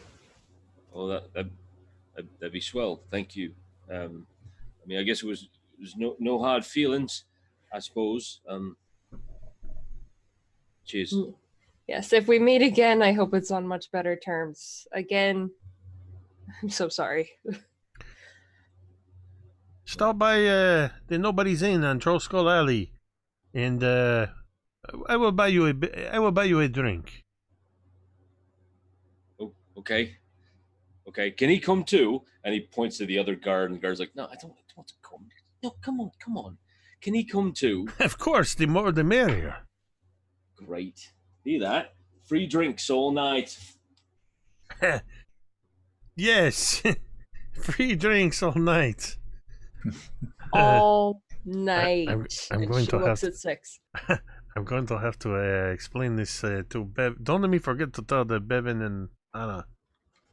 It shouldn't be a big deal. It's just 2 people, right? It's just 2 people. It'll be okay. Actually, it's 3 so far. 3? Okay, but we gotta stop talking to people. That was it, right? That's everybody. I think we're good. We should leave before I'm buying too many more drinks. Before Bevyn and Anna get any more upset with us. Yes, let's go. As you're leaving, as you're leaving, where are you guys actually going? Maybe I should let's preface just that first. Fast and far. Fast and far. What time is it? At this point it's probably around 3 p.m. Give or take. So early mid-afternoon. Do we have time to go to the tower, or maybe we should rest up after this exciting day? I'm still a bit sore from taking a halberd to the tail section. Yeah. I mean, I can fix that, but I would like. Oh boy, do I want to drink. Yeah, I'm not feeling amazing myself either. Did I hear you have the ability to? You can do the mending. So long as it's items or clothes, I can. I just need to put. It's very important that I need this button to be right back here on my shirt. This little button. All right. and I'd be happy to cast mending for him. Get that back on there. And so I think, yeah, are Bevyn and Anna anywhere visible out and around here? We're right with you. Oh, you're with us. Yeah. So I think at this point, I would turn to the two of you. So, at the end of the day, that went pretty well, I think. We got the information. I can't help but feel like we took a pretty roundabout route, getting where we wanted to go. But yeah, Yeah. guess we've got it. I think we both tried something new. You guys tried to break in somewhere and it didn't work. And we tried something new by actually talking to the guard and it did work. So I think it worked out pretty well. It's been a minute since I've been in the front door. Well, it's let's just say everybody earned a lot of experience on that one. I need to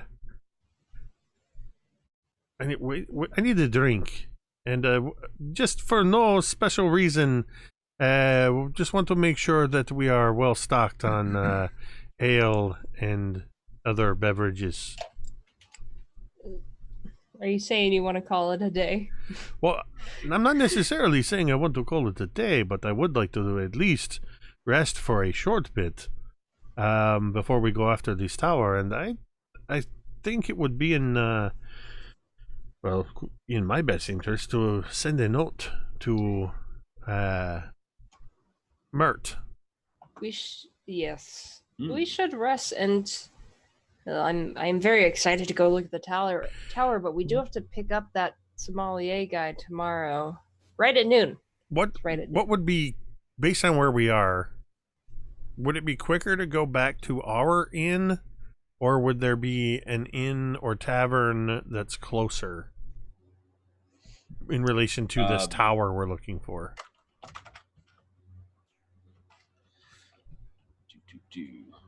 Let's have a look-see. Actually, near the courtroom,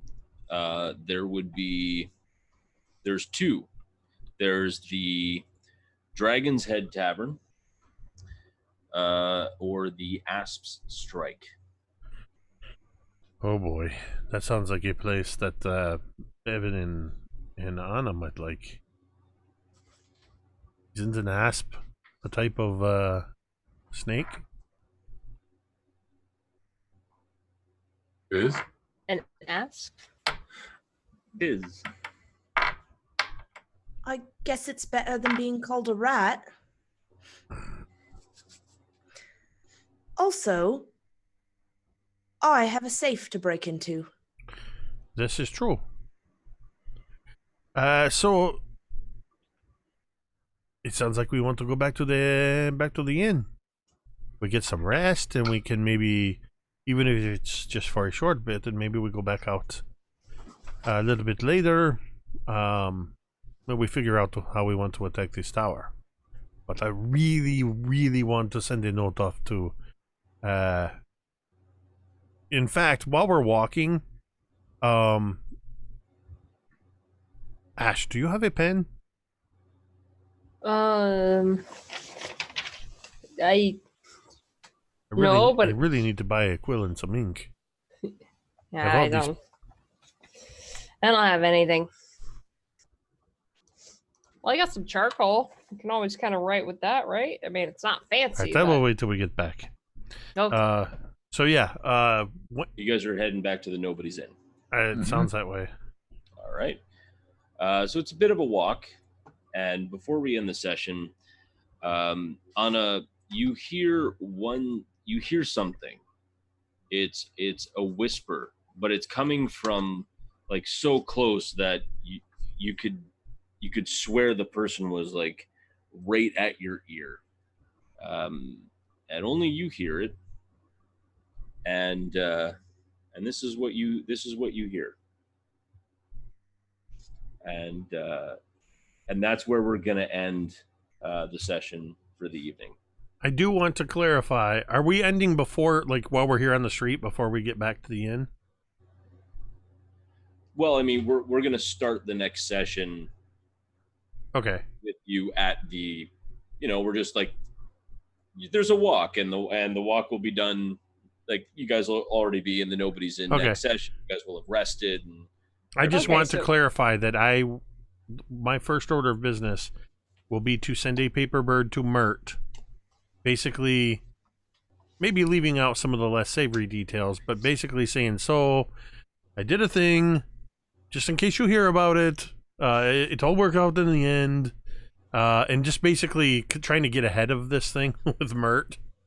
it's so cute that you think there's like no Harper agents in that courthouse. And I think that's adorable. But aw.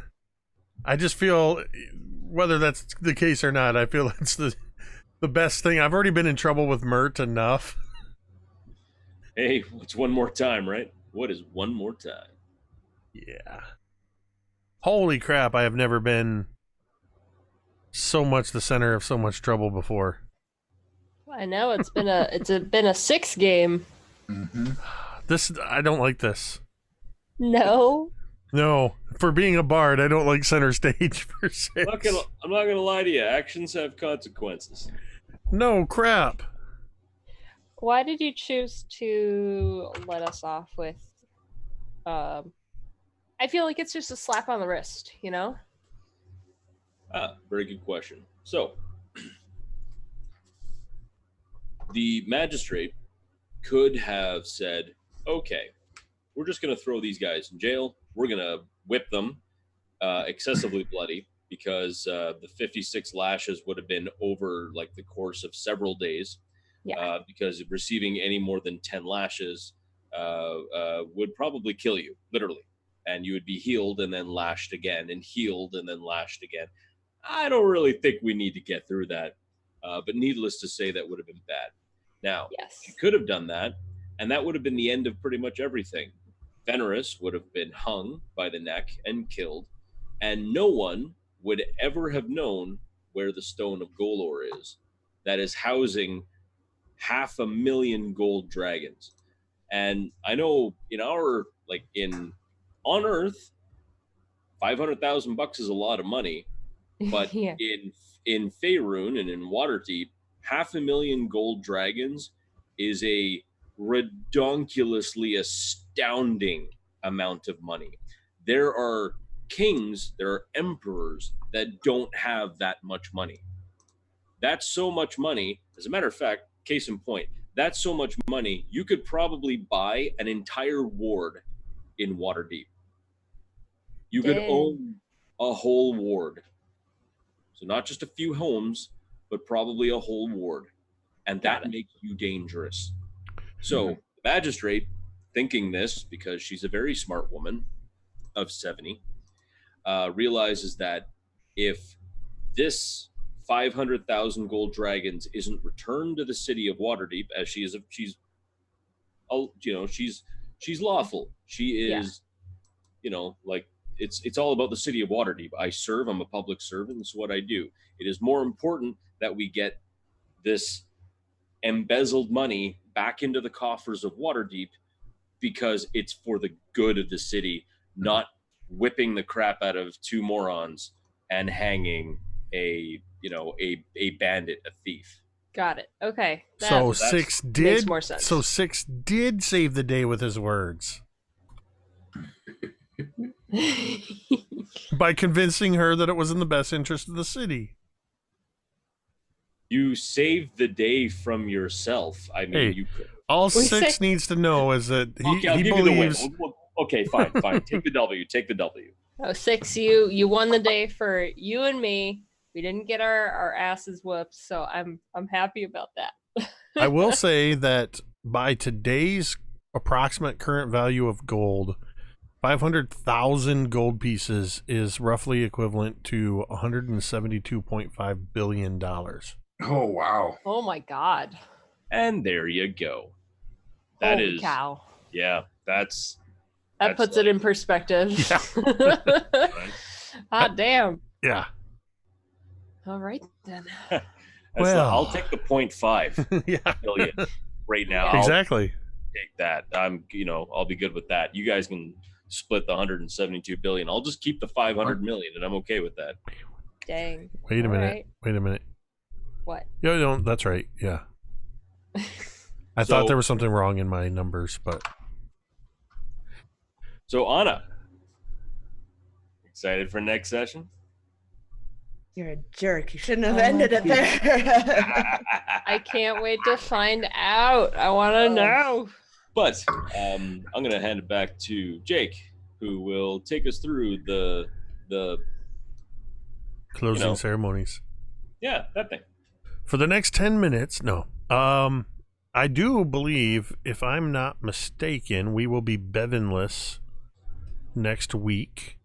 But we will drive on. Barring any sicknesses or mitigating circumstances that come up, the best way to stay on top of that is join the Mini Terrain Domain Discord. The link is down below in the tiles. There's a link to the Discord where we have conversations in there, or to follow myself or any of us over on Twitter where we post about the games. Coming up this week, I think it's a pretty light week in terms of streamed games. The next game session is Thursday, Dawnbringers Season 3, Episode 2,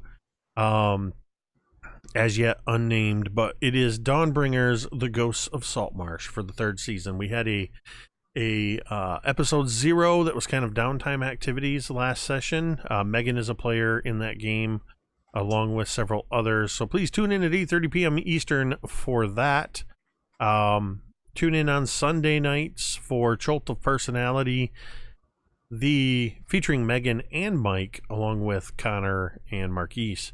And after Sunday session, they are officially, we are 45 sessions into this game, and they are finally at the Tomb of the Nine Gods. The actual titular Tomb of Annihilation, they are finally at. We've been playing this game for just over a year and a half.